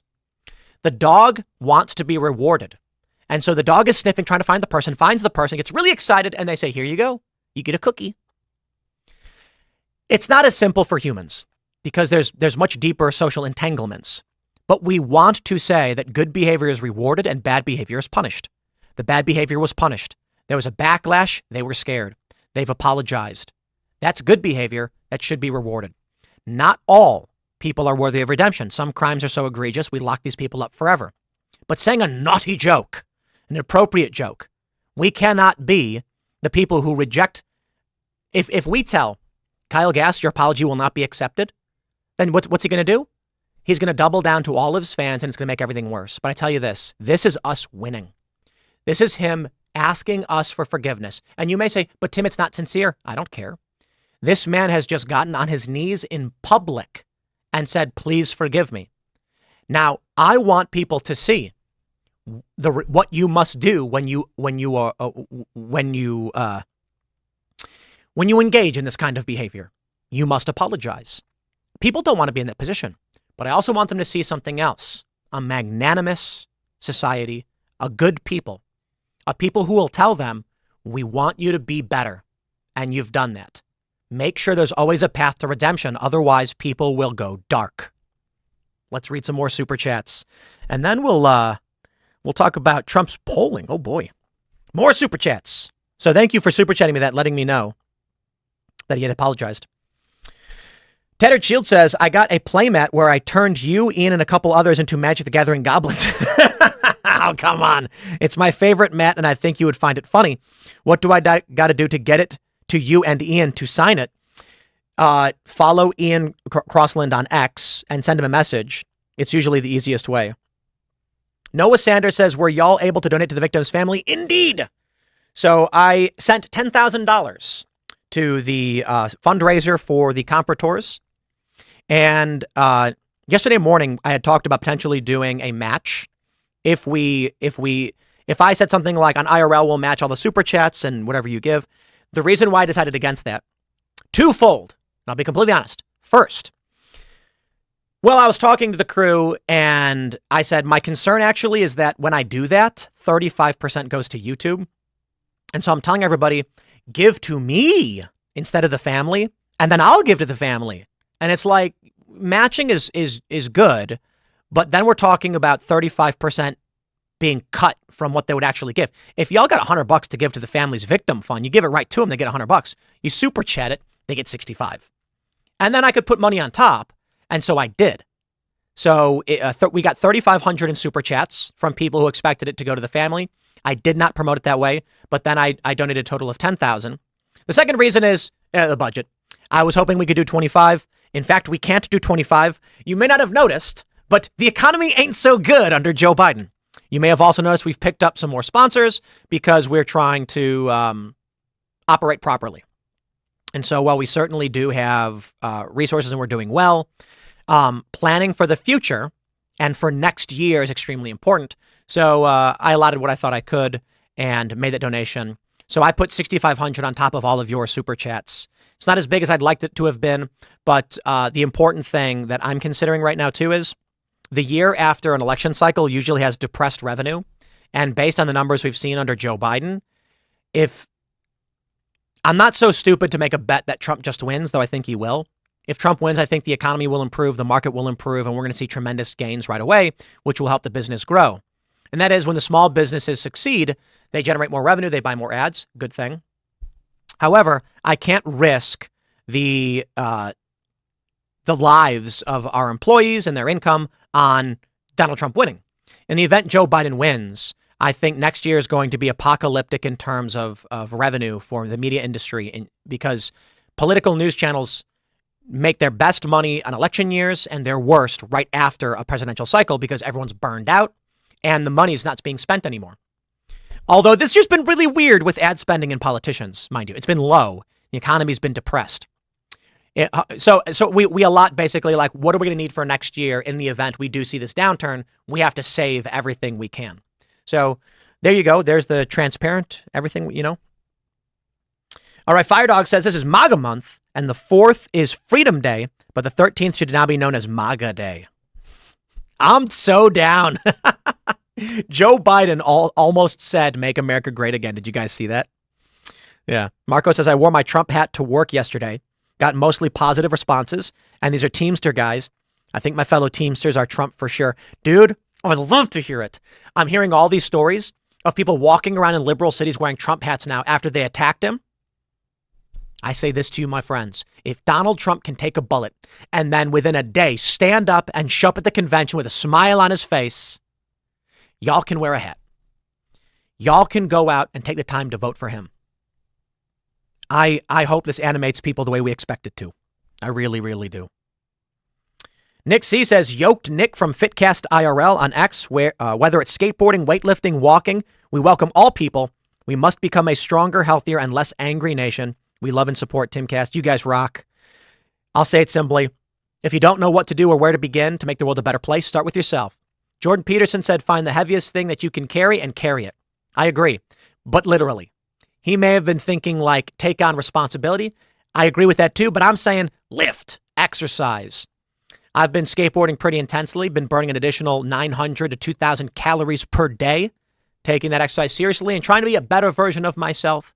And if everybody who cared about this country was a better version of themselves, they'd think sharper, they'd live longer, they'd have more kids, they'd be happier and healthier, and we would all succeed from that. All right, let's jump to this next story. Here we go, ladies and gentlemen. From Real Clear polling, following the attempt on Donald Trump's life, the betting averages for Donald Trump have jumped through the roof. I don't know, through the roof. They're up 49.1. Wow. Look at this.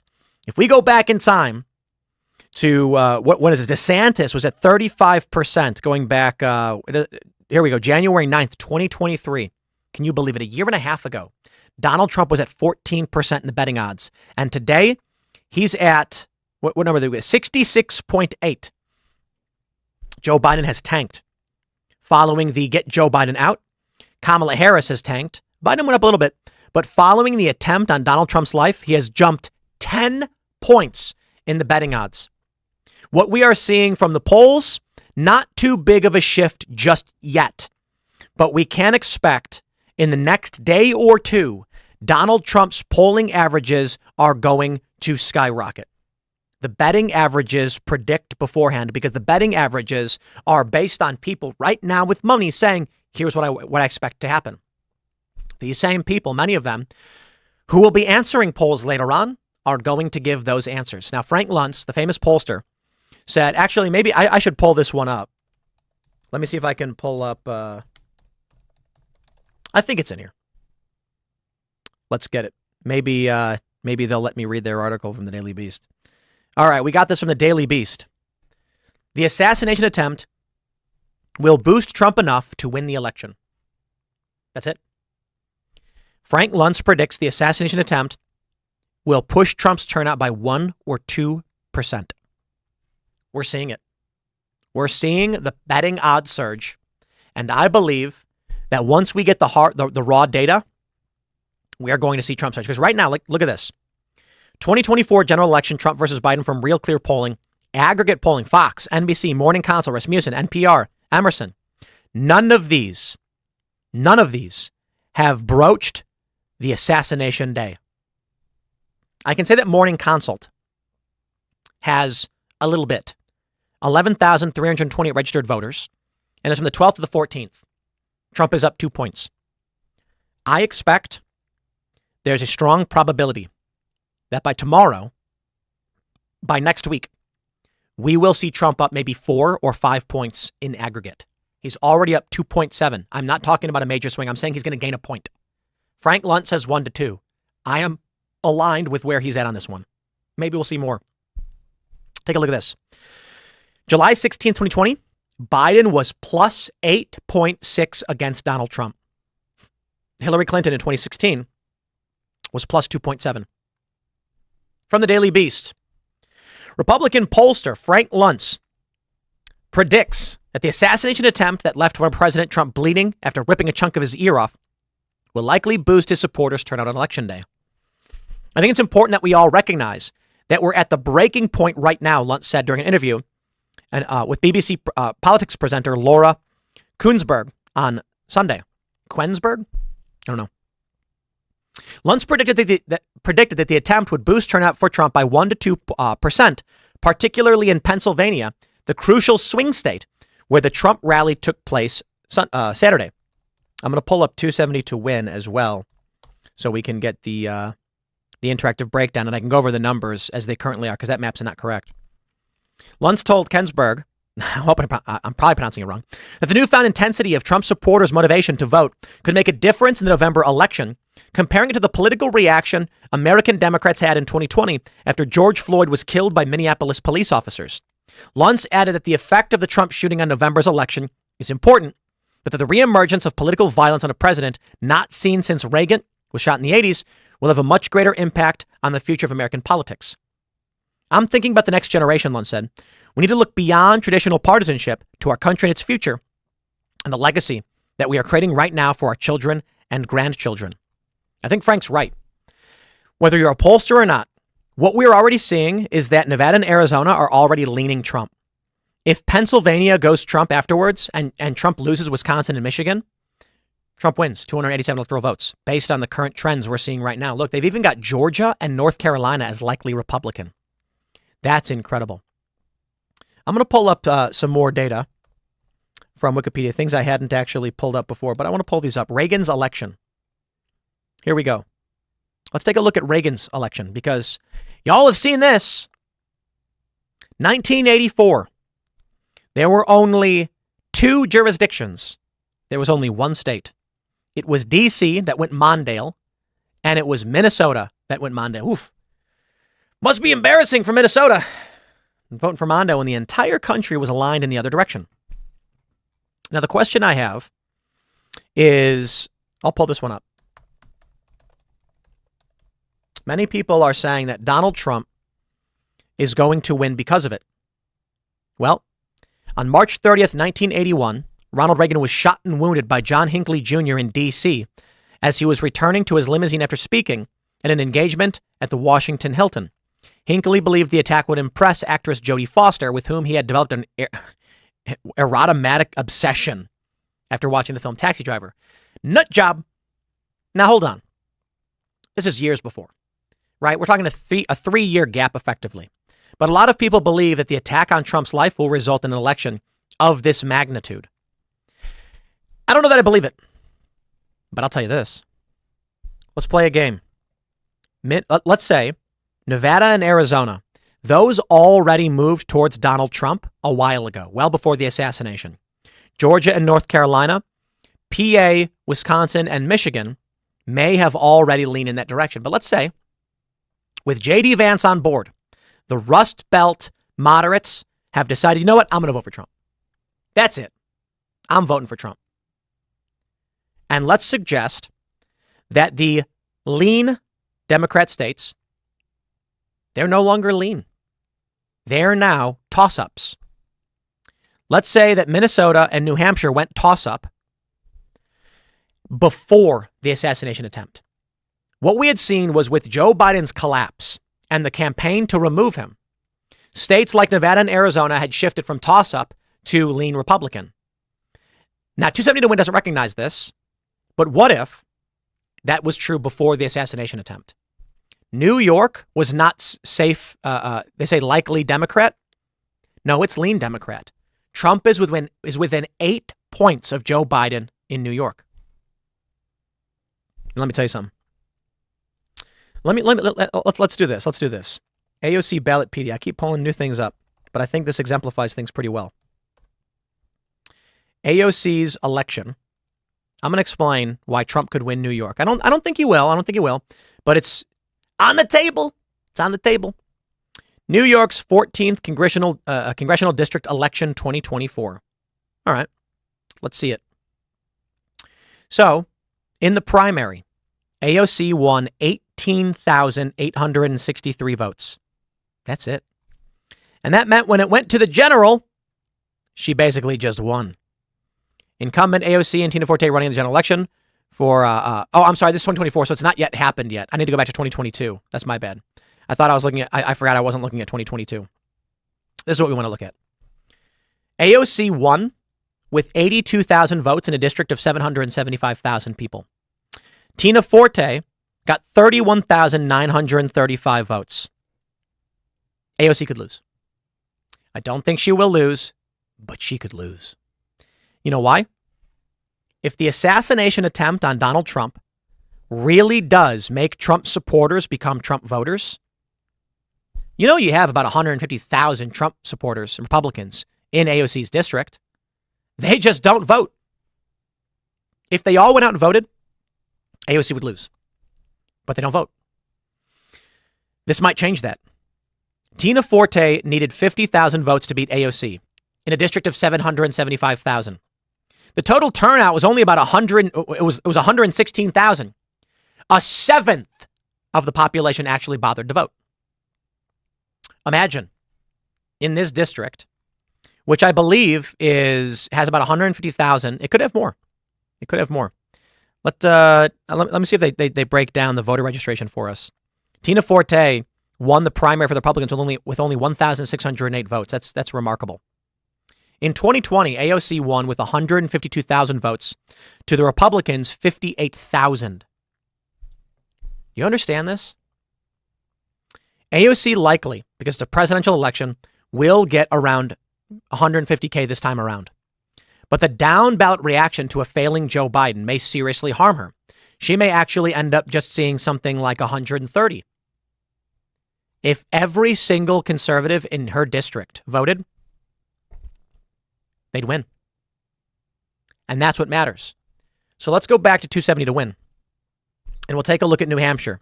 Let's say New Hampshire goes red, Minnesota goes red. Trump's looking at 326. If the swing states and the likely Democrat states go red. But why would Virginia go blue? Loudoun County, perhaps? Let's say this. The attack on Donald Trump will generate an 8-point swing. If that's the case, Trump wins New York. Trump wins Virginia. Trump wins Illinois. Trump wins Colorado. Trump wins New Mexico. Trump wins Oregon. Trump wins Maine. I don't know that that's actually true. Trump is within striking distance even in New Jersey. I don't know that it's true. And it's a hypothetical to say he gets a 10-point, 8-point jump because of the assassination attempt. But I'm just saying, my friends, y'all need to go out and vote. Because if Donald Trump gets elected to the presidency, but Democrats take Congress, let's pull up the congressional map. 272 wins House map. Look at this. Right now they're projecting 209 Republicans likely, 201 Democrats with 25 toss-ups. If Democrats take Congress, Trump will be impeached on day one. If they have the House and the Senate, well, they'll need a supermajority in the Senate. But they will impeach him on day one. They will subpoena his staff. They will prevent him from doing anything. In order for Trump to actually win, he needs to win all of Congress. Could you imagine? After November, Donald Trump winning with a supermajority. Now, my friends, many people have said, what's going to happen? And Richard Spencer came on the Culture War podcast with me and Andrew Wilson. We were having this debate. And he said, certainly, nobody knows what's going to happen. Nobody will accept the results. I said, I completely agree. And I fear this will cause breakdown. Now, that being said, as I have feared social order breakdown, conflict, crisis, etc., to whatever form it may take, I have always been sure to mention we don't know the variables. We don't know what will happen. We still don't. It's likely that the attack on Donald Trump will only fan the flames and make things substantially worse, and for that I'm worried. It's also possible that they could calm things down. The shift in favor of Donald Trump, regular people, I tell you this, man, because you guys know it, the reaction is generally like, I don't like Donald Trump, but dude, this is way too far for me. Nobody wants to be the party of going and assassinating a guy. They just don't like him because the media told them not to. But now there's an angry mob. There's violence, assassinations. People are going to be like, leave me out of it. If those people bow out and every Trump supporter votes, oh, it is a landslide. But we can't predict that. We don't know. I think because of the attack on Donald Trump and his survival, we may be looking at a substantial win for Republicans. We're only 4 months out. We got this Kevin Heichert super chatted. My gay cousin and his husband reached out yesterday to say they're voting Trump now. It's huge because they hate him and cut ties with me in 2016. Wow.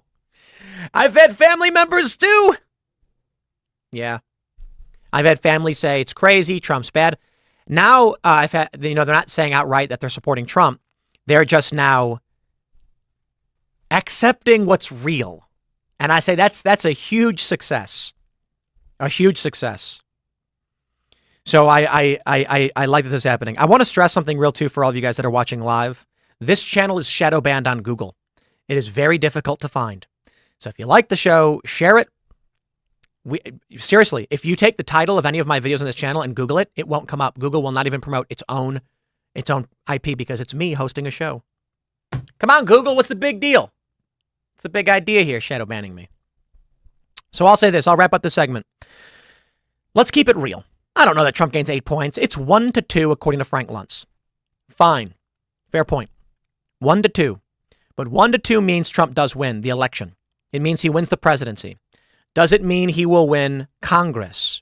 That we don't know. If we shift the toss-ups in his direction, then, yeah, Republicans take Congress. I tell you the problem, though, is we got these rhino Republicans across the board that they're going to vote to sabotage Trump. No question. We need everybody to go vote. If Donald Trump can take a bullet for you, you can spend the time to go out and cast a vote for him. For those of you that really believe in it, for those of you that are truly grateful to the sacrifice of Corey Compertor and the other victims who are in serious condition, if Donald Trump can take a bullet for you, you can knock on doors and advocate for him. Come on, man. Trump is not a saint. Trump is not God Emperor. Trump is not a holy angel. He is a guy. He likes to go around and talk about what he wants for this country. He had a first term where he did some bad things, but he did mostly good things. We can criticize those bad things because we are reasonable people. And we can accept that we liked a lot of his foreign policy, although we disagree with some of it. But ultimately, it was a movement toward peace. We can appreciate the Abraham Accords. We can appreciate the strong economy and that a businessman was cutting deals that resulted in no new wars, in a boosted economy for this country. Good things. Telling NATO and these other countries, pay your fair share. We're covering your defense. Why? This man held a rally when he should be on a yacht in the Mediterranean, sipping on coconuts and eating shrimps in cocktail sauce and driving golf balls off the back into the ocean and just laughing about how rich he is. That's the life he should be living, right? Instead, he wants to get up and say, we're going to save this country. We're going to make America great again. And you know what? He worked on it in his first term. He didn't just say it. He really tried. And he did some good things. This man in a rally got shot in the head. Fortunately, just the ear. But I like pointing that out. It was a bullet to the head that nearly killed the man. And a day later, he's at the RNC convention alongside his VP pick, doing his job. And I also think it's important we shout out Don Jr., Eric, and the rest of the Trump family, because these guys are Eric said he's watching on the TV. His dad nearly die. I could not imagine what it must be for like this, be like for this family undergoing this onslaught of lies and manipulation, and then attempts on the life of their father. And a day later, Eric and Don Jr. are working. Bravo. These dudes, you guys rock. I love it. Don Jr. had that epic takedown of the corporate press on the floor of the RNC saying, get out of here. Just go away, you liars. We can't. He's like, it's not even been a day and we knew you'd be lying. I respect it tremendously. Absolute respect. It's not just Donald Trump. Certainly the man survived a bullet and then got right back to work. He played golf the next day. Dude, so great, so great. But Don Jr. and Eric, right there at the RNC after their dad nearly died. No time off, no time to rest. You've got to get the job done. If these guys can do that, if Don Jr. can watch his dad nearly die and Eric can watch his dad nearly die, and the rest of the family too, Melania, putting out that statement, and if Donald himself can come in within a day and be like, played some golf, I'm back here at work, you can certainly get up and go vote. And if we do, I think we're going to see some good things. I want to stress this too. When this man wins, and we want him to, y'all better be poised and vigilant. But you know why I'm so excited? Because I know you are. Because I watched as Laura Loomer, the most ardent supporter of Donald Trump, criticized his immigration policy pertaining to college graduates. And that put a smile on my face. Laura Loomer, no one supports Trump more than her. But Trump supporters had no problem booing him over when he promoted the vaccine at a rally. He said, I don't agree with the mandates, but he's proud of the vaccine. They booed him. Trump supporters are not a cult. They have no problem saying, we like it when you do good and you do a lot of it, but we will boo you when you do bad. That gives me hope. Donald Trump is being held to the fire by the people who love him most. And Donald Trump is a man who loves to be loved. The left comes out, they say, Donald Trump's got an ego. He wants everyone to love him. And I'm like, that's the greatest thing I've ever heard. This is the last guy to betray the American people. He's not concerned about the lobbyists and the billionaires. He's concerned that you like him. Donald Trump wants to walk through the park and have you say, Don, you rock, man. And he wants to smile and be like, I do rock. I do. That's what he wants. I think Trump genuinely wants good for this country. I really do. I think he's from here and he wants to see good things. He's passionate. I think Trump lives in Trump world. He walks around and the world is what he sees. It's just all about him and what his vision is. That's not a bad thing. And I think Donald Trump wants to know that you recognize the hard work that he's done and he wants your respect and admiration. Joe Biden doesn't care about you. Joe Biden's going to go to the country club. Joe Biden's going to say things, like the basket of deplorables like Hillary Clinton did. Donald Trump will criticize the far left extremists and the crazies, but deep down, Trump wants you to love him. And so that's a man who's not going to betray the American people. I'm not so naive to believe that it's an impossibility. And so the next safeguard is that you, the American people and Trump supporters, have actually criticized him. And I absolutely love to see it. I feel like we are getting what the Americans demanded for so long when I was growing up. A president that they want and respect, who is strong, brave, who was ending these foreign wars, this debacle, working on the American economy, who stood defiant in the face of a bullet, and still has a base willing to boo and criticize him. I'm like, man, look, Trump may get in and do bad things. It may not be what we want it to be, and we may regret some of it for sure. But right now, what we are seeing, I don't know how you vote against this guy. It is the best path forward we've seen in a long time. I am wary. My trust can be easily lost. But I got to tell you, once again, shout out to Laura Loomer for calling Trump out on his immigration policy she didn't like. I agreed with Trump on it. Not 100% blanket statement. We need to know the nuances of his plan. But Laura said no, even though she loves the man. That's incredible. We don't see that with Democrats. We can see it with progressives that don't like Israel, but those aren't Biden supporters. Trump's really got a base that cares and is paying attention and is willing to say what needs to be said. And so that means when Trump gets elected, assuming he does, and he appoints people, some bad people, we hold him to the flame. We make sure we're as critical as we need to be when we need to be, and we will be. And I have a feeling things are going to be generally good. Generally. Meaning we'll always have something to complain about. I'll wrap this segment up right there. We'll jump over to Super Chats for those that are still watching live. Smash that like button, subscribe to this channel, share the show with your friends.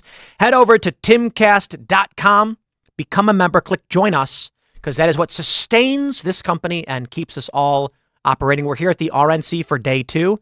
Very excited to hang out with everybody. We enjoyed, I had a delicious burger with a gluten-free bun at the Turning Point pub or whatever it is they're calling it. And it was fantastic. What is it called? New Fashioned or something. Shout out to New Fashioned in Milwaukee. They did a great job. It was really, really good. And we're having a good time here on the ground. It's difficult. It's expensive. But because you guys are members, we are able to do it, and we will. And because you're members and with your Super Chats, we were also able to help contribute to the family of Corey Comprator. And that is a man's man and what we all hope to be when the time comes. So I'll wrap up this segment. We'll keep the live stream going. I got one more segment coming up for you. Don't miss it. And I'll jump over to Super Chats for those that are watching live.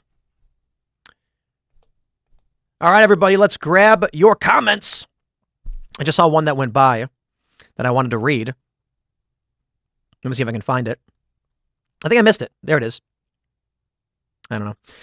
I'll read this one. Jimmy Devine says, New York Post reports a real BlackRock ad from 2022 featuring Thomas Matthew Crooks. It's been going around.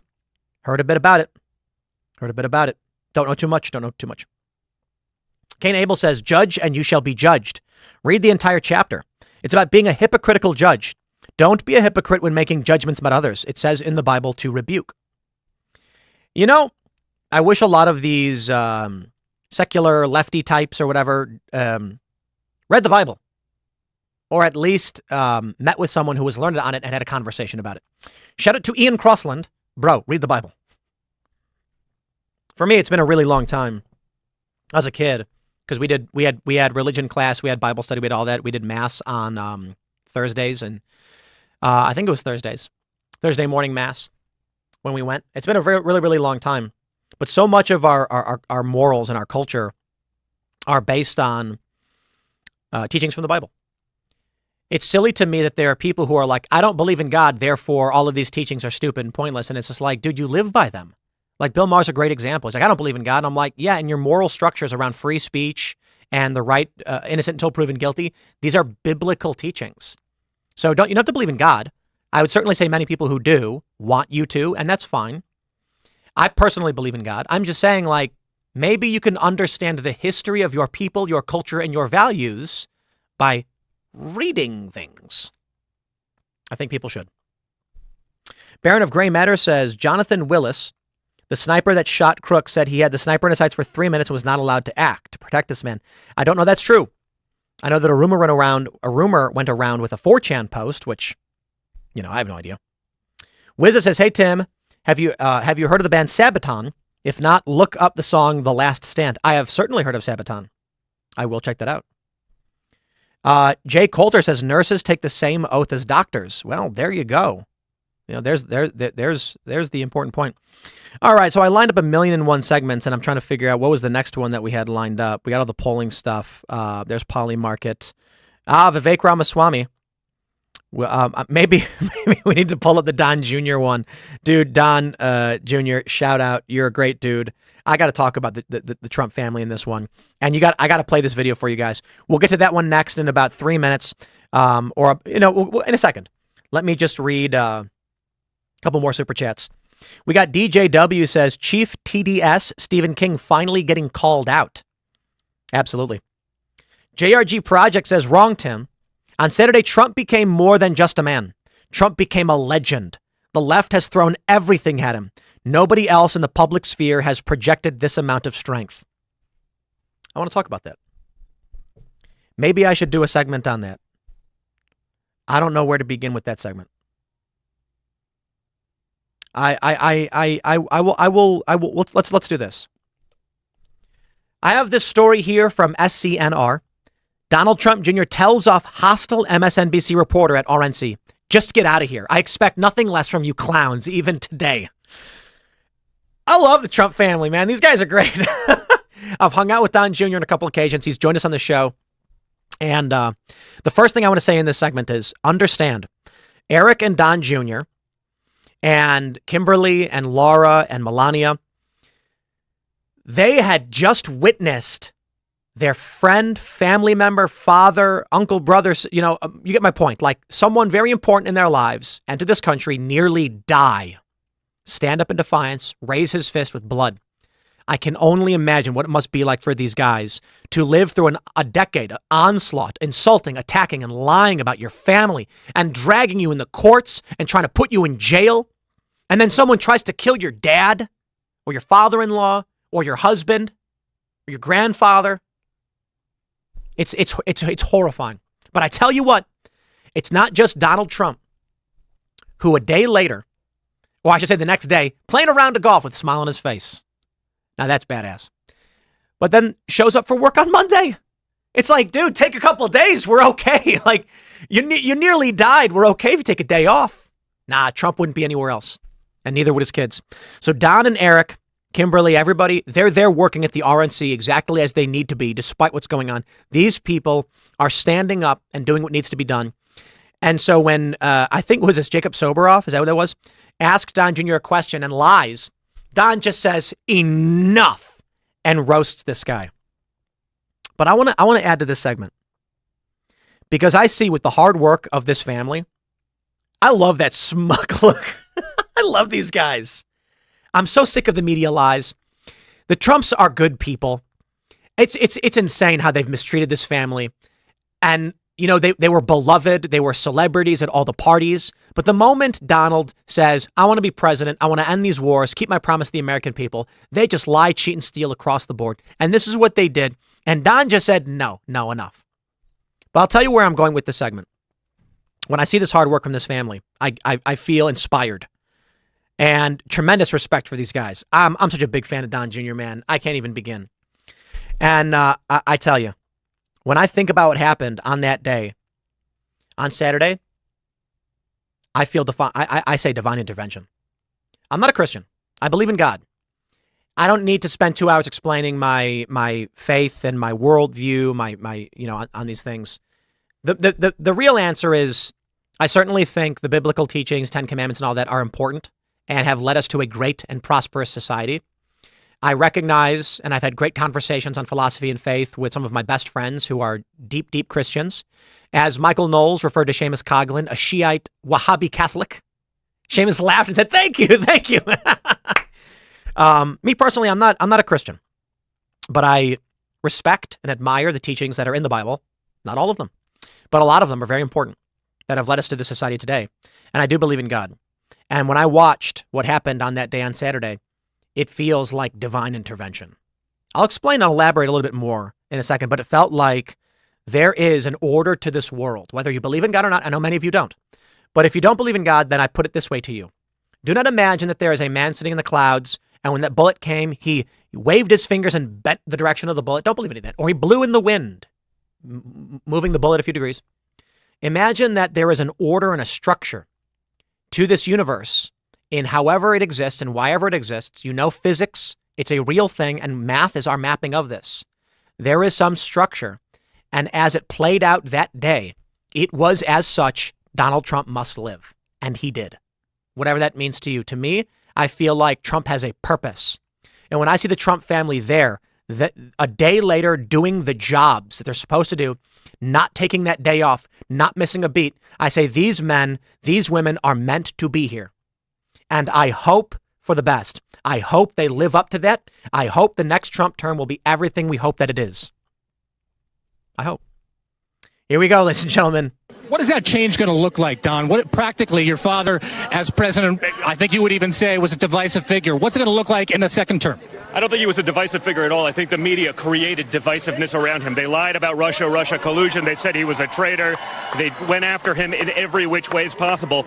If the media actually starts being an honest broker, talking about the things that he did, the prosperity he brought, the peace deals that he signed around the world, rather than the disaster that we're living right now, I think you'd do everyone in the country a big favor. I know immigration's important to him. I covered the family separation crisis closely. Will we continue to see policies like separating 5,000 children deliberately from their parents? You mean the Obama administration? You know they didn't do that, sir. Okay, sure. Will there be a second family separation policy? It's MSDNC, so I expect nothing less from you clowns. Even today, even 48 hours later, you couldn't wait. You couldn't wait with your lies and with your nonsense. So just get out of here. This was so amazing to watch. It's cathartic. RNC research with the fire emoji, Trump Jr. You couldn't wait 48 hours with your lies, so you get out of here. It felt so good for these smear merchants to be told off, to see Don Jr. just say no. You know, because one of the criticisms many of us have had is that Trump keeps doing these interviews with the corporate press, despite the fact they're lying about him. But here, I'll tell you how my response to, I believe is that Jacob Soboroff? Yeah, it is Jacob Soboroff. I'll tell you my response. Will there be a second family separation policy? I like his. You mean under the Obama administration? What were we talking about? No, you know Obama didn't do that. Oh, wait. What are you are you talking about? The screening process to make sure that the children aren't being sexually trafficked? But Obama didn't do that? Oh, and then I'd nudge my brother and I'd be like, did you hear that we just said? He said Obama was letting child sex traffickers kidnap kids. Oh, you can't say that about Obama, man. I mean, we may have our disagreements. The lie that they're making and the game that they're playing.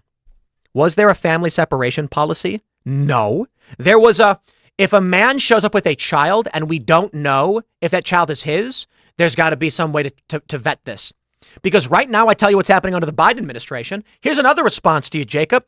You mean how right now CBP has reported that there are little girls being trafficked into sex slavery because they're not screening who these men are? Is that what you're saying? You tell me how we handle this. Criminal sex traffickers bringing children across the border, and then you think we should let them do it. I tell you what. If it's the choice between making sure that sweet child who is brought here against their will is not being a victim of a sex slavery ring, means that they have to spend time away from their mom or dad, so be it. Maybe their mom and dad shouldn't try to illegally enter the country at a time when sex traffickers are trafficking children, and we know it. Now, I don't like that children are taken from their parents. I don't. But you know what? The world isn't candy canes and rainbows. There's a harsh reality, and strong leaders have to make hard decisions. And the hard decision is this. It may be hard on a child when they are taken from their mother or father temporarily so we can figure out if these people are who they say they are. And I hate that it must be this way, but I will not tolerate gangs and cartels sex trafficking children into the United States. And I tell you this, you choose. How about this? You stand before me.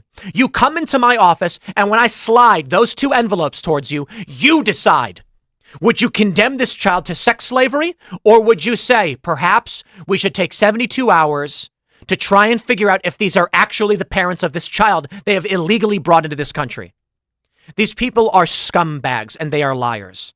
But I see this response from Don Jr. I see these men doing the hard work that needs to be done, and I feel nothing but hope and respect and catharsis when they tell this man to get out of our faces. I am sick of the lies and the manipulations. I can tell all of you something very simply. The world is a difficult place to live in, And we have fought hard for thousands upon thousands of years to make it better for every generation coming before us. The idea that we live in a world of Skittles, candy canes, and rainbows comes only because great men have built walls around us. I mean that figuratively and literally. In the olden days, they quite literally built walls, and that kept the wolves out. And the bears. Eventually, we just, basically adopted the wolves, and now they're man's best friend, and we love them because they're cuddly and we rub their bellies. But that's a whole other point. Man has tamed nature. And for that, you grow up with puppies that lick your face, and you can lay on the ground as golden retrievers run around wagging their tails. But thousands of years ago, there were no dogs, tens of thousands of years ago. It was man who worked at domesticating alongside we partnered up, actually. It was symbiotic. But my point is, we have built this safe and secure society, and people live in it now, forgetting the dangers that exist beyond it. And the truth is this: there's no easy answer. First, the family separation policy can be easily solved to everyone's, to no one. But we can say this: how about we build a wall and we say, you can't come in. If you want to come in, it's through a port of entry.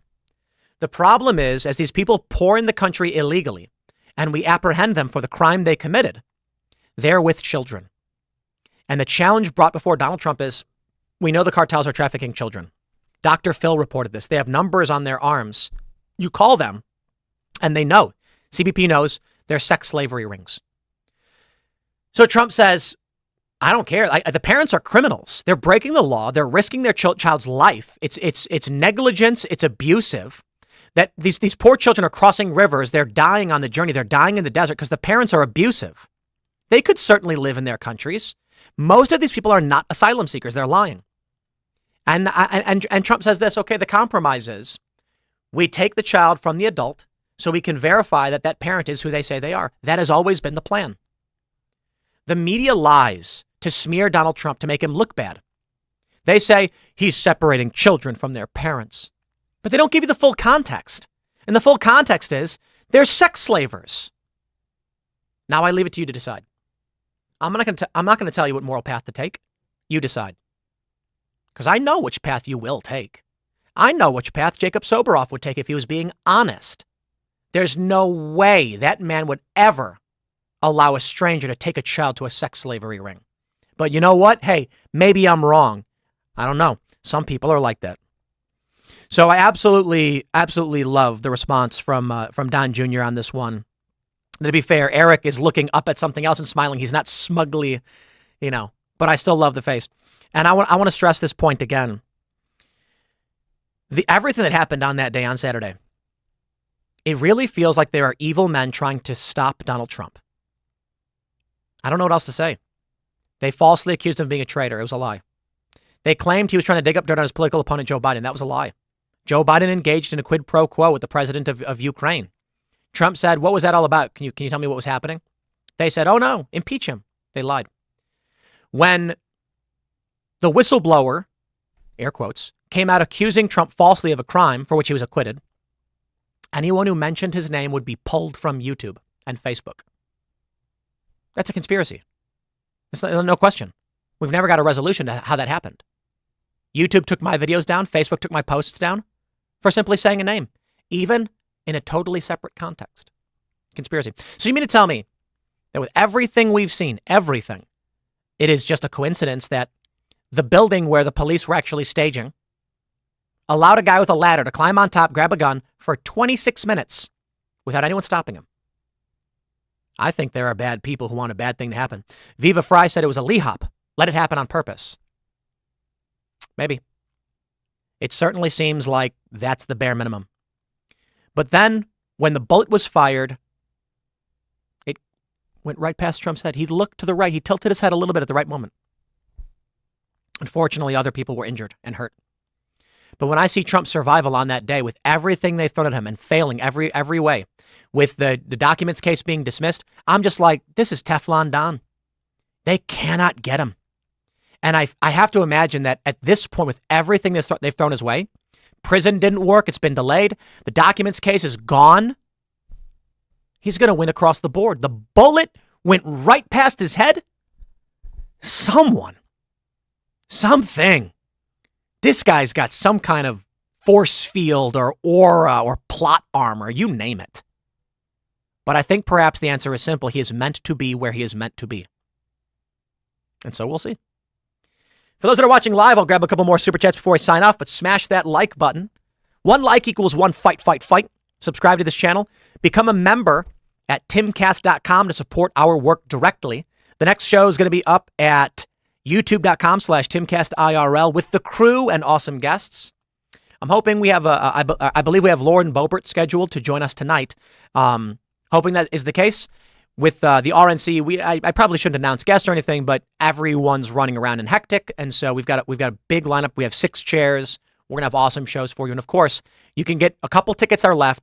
Timcast.com for our RNC show. We're in the conference room now, where you can sit and actually hang out with us. Mike Lindell will be joining us on Thursday, and it's gonna be a lot of fun. Luke Rutkowski is here as well, starting tonight.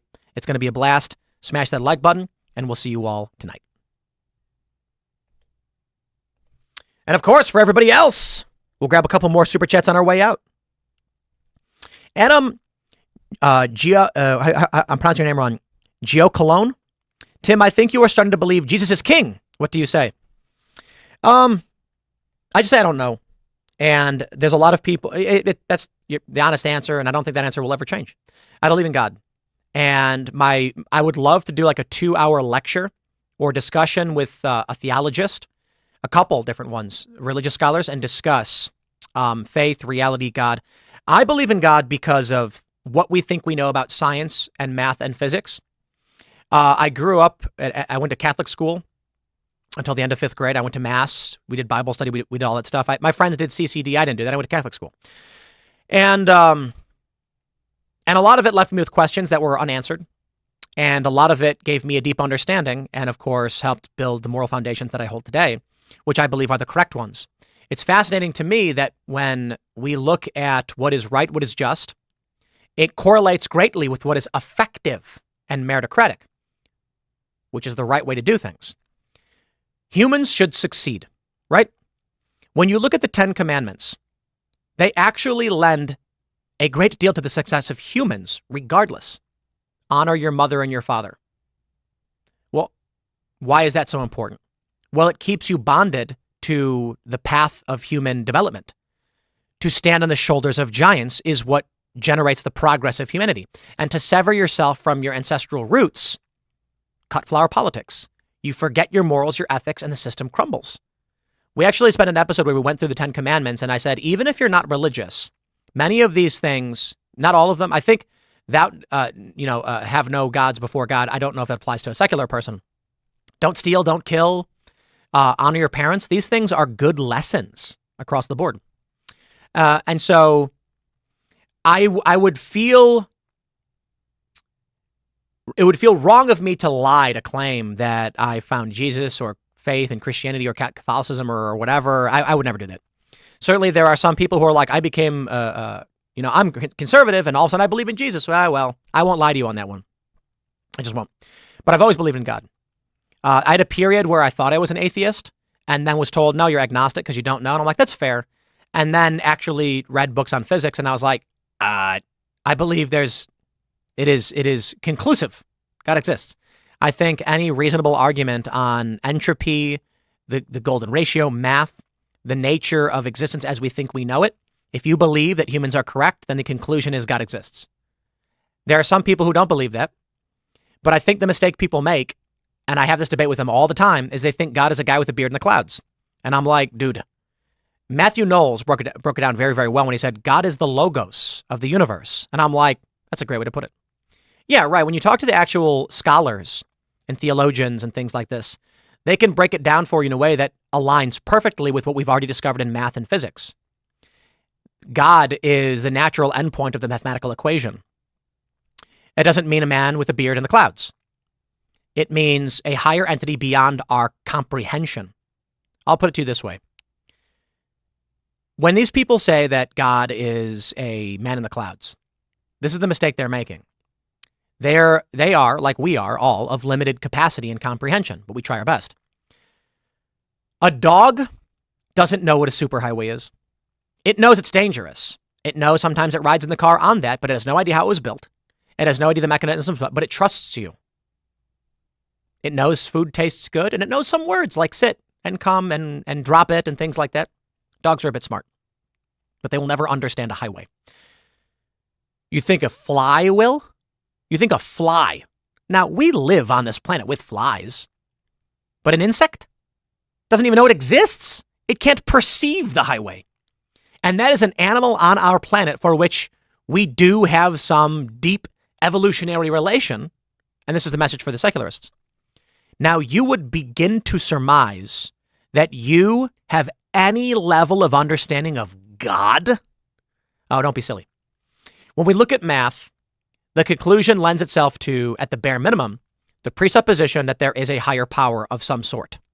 Me, I think it's simplified in just saying it's God. But the idea that humans are the end-all, be-all of consciousness and function of the universe is the stupidest thing ever. If humans are simply wet robots, as it's been described to me by a secular individual, an atheist, then I say, okay, then the programming and math which dictates the logic of that code of the robot exists in the universe outside that human, does it not? Well, of course. Humans are simply an amalgamation of free energy that has been organized into a system that follows logical pathways, producing this result, correct? Agreed. Then you must recognize that the code that presents this form exists outside of the body. Otherwise, the body could not be built. Right. That's called math. Math is us mapping the code of the universe. Great. Now that you recognize that you are simply a function within a fraction of the existing code, you recognize that code as a greater power above you, and you can only exist within its confines. You're beginning to understand that God is beyond your comprehension and exists. But that is you looking through the keyhole of this massive mansion. Oh, I can get way more into that, but I won't. I'll just read a couple more super chats and then we'll wrap this one up. But I certainly would love to have a greater conversation on religion. And we were supposed to do it on the culture war with Ian. We never got around to. All right, I'll grab a couple more. Virtual Review says, bring on Dr. James White. He's a Protestant theologian. I would love to do that. Fix Bayonet says, if you want a science and religious talk, you need to get Kent Hovind on the culture war. We will mark that down. We'll bring Ian on so he can be enlightened. Rob Gratz says, Tim, I've been telling you to let me come talk eschatology, end times prophecy, and theology for months. We can get into all the things you are saying. Send Ian a message on X. I'm always telling people, follow Ian Crossland. But Ian responds to people and engages, and it's the easiest way to get in touch with the crew. It's like, emailing it isn't doing, I get like 1,000 emails a day. I can't read any of them. But we'll wrap it up there, my friends. It's been a blast. I absolutely love these morning live shows when they work and we're able to get through them. They're more fun to do. It's a 2-hour show instead of a 1-hour show. We get all the clips up later on and people are still watching, so it's not a negative impact. It's just been absolutely fantastic. And we're going to have a blast this week.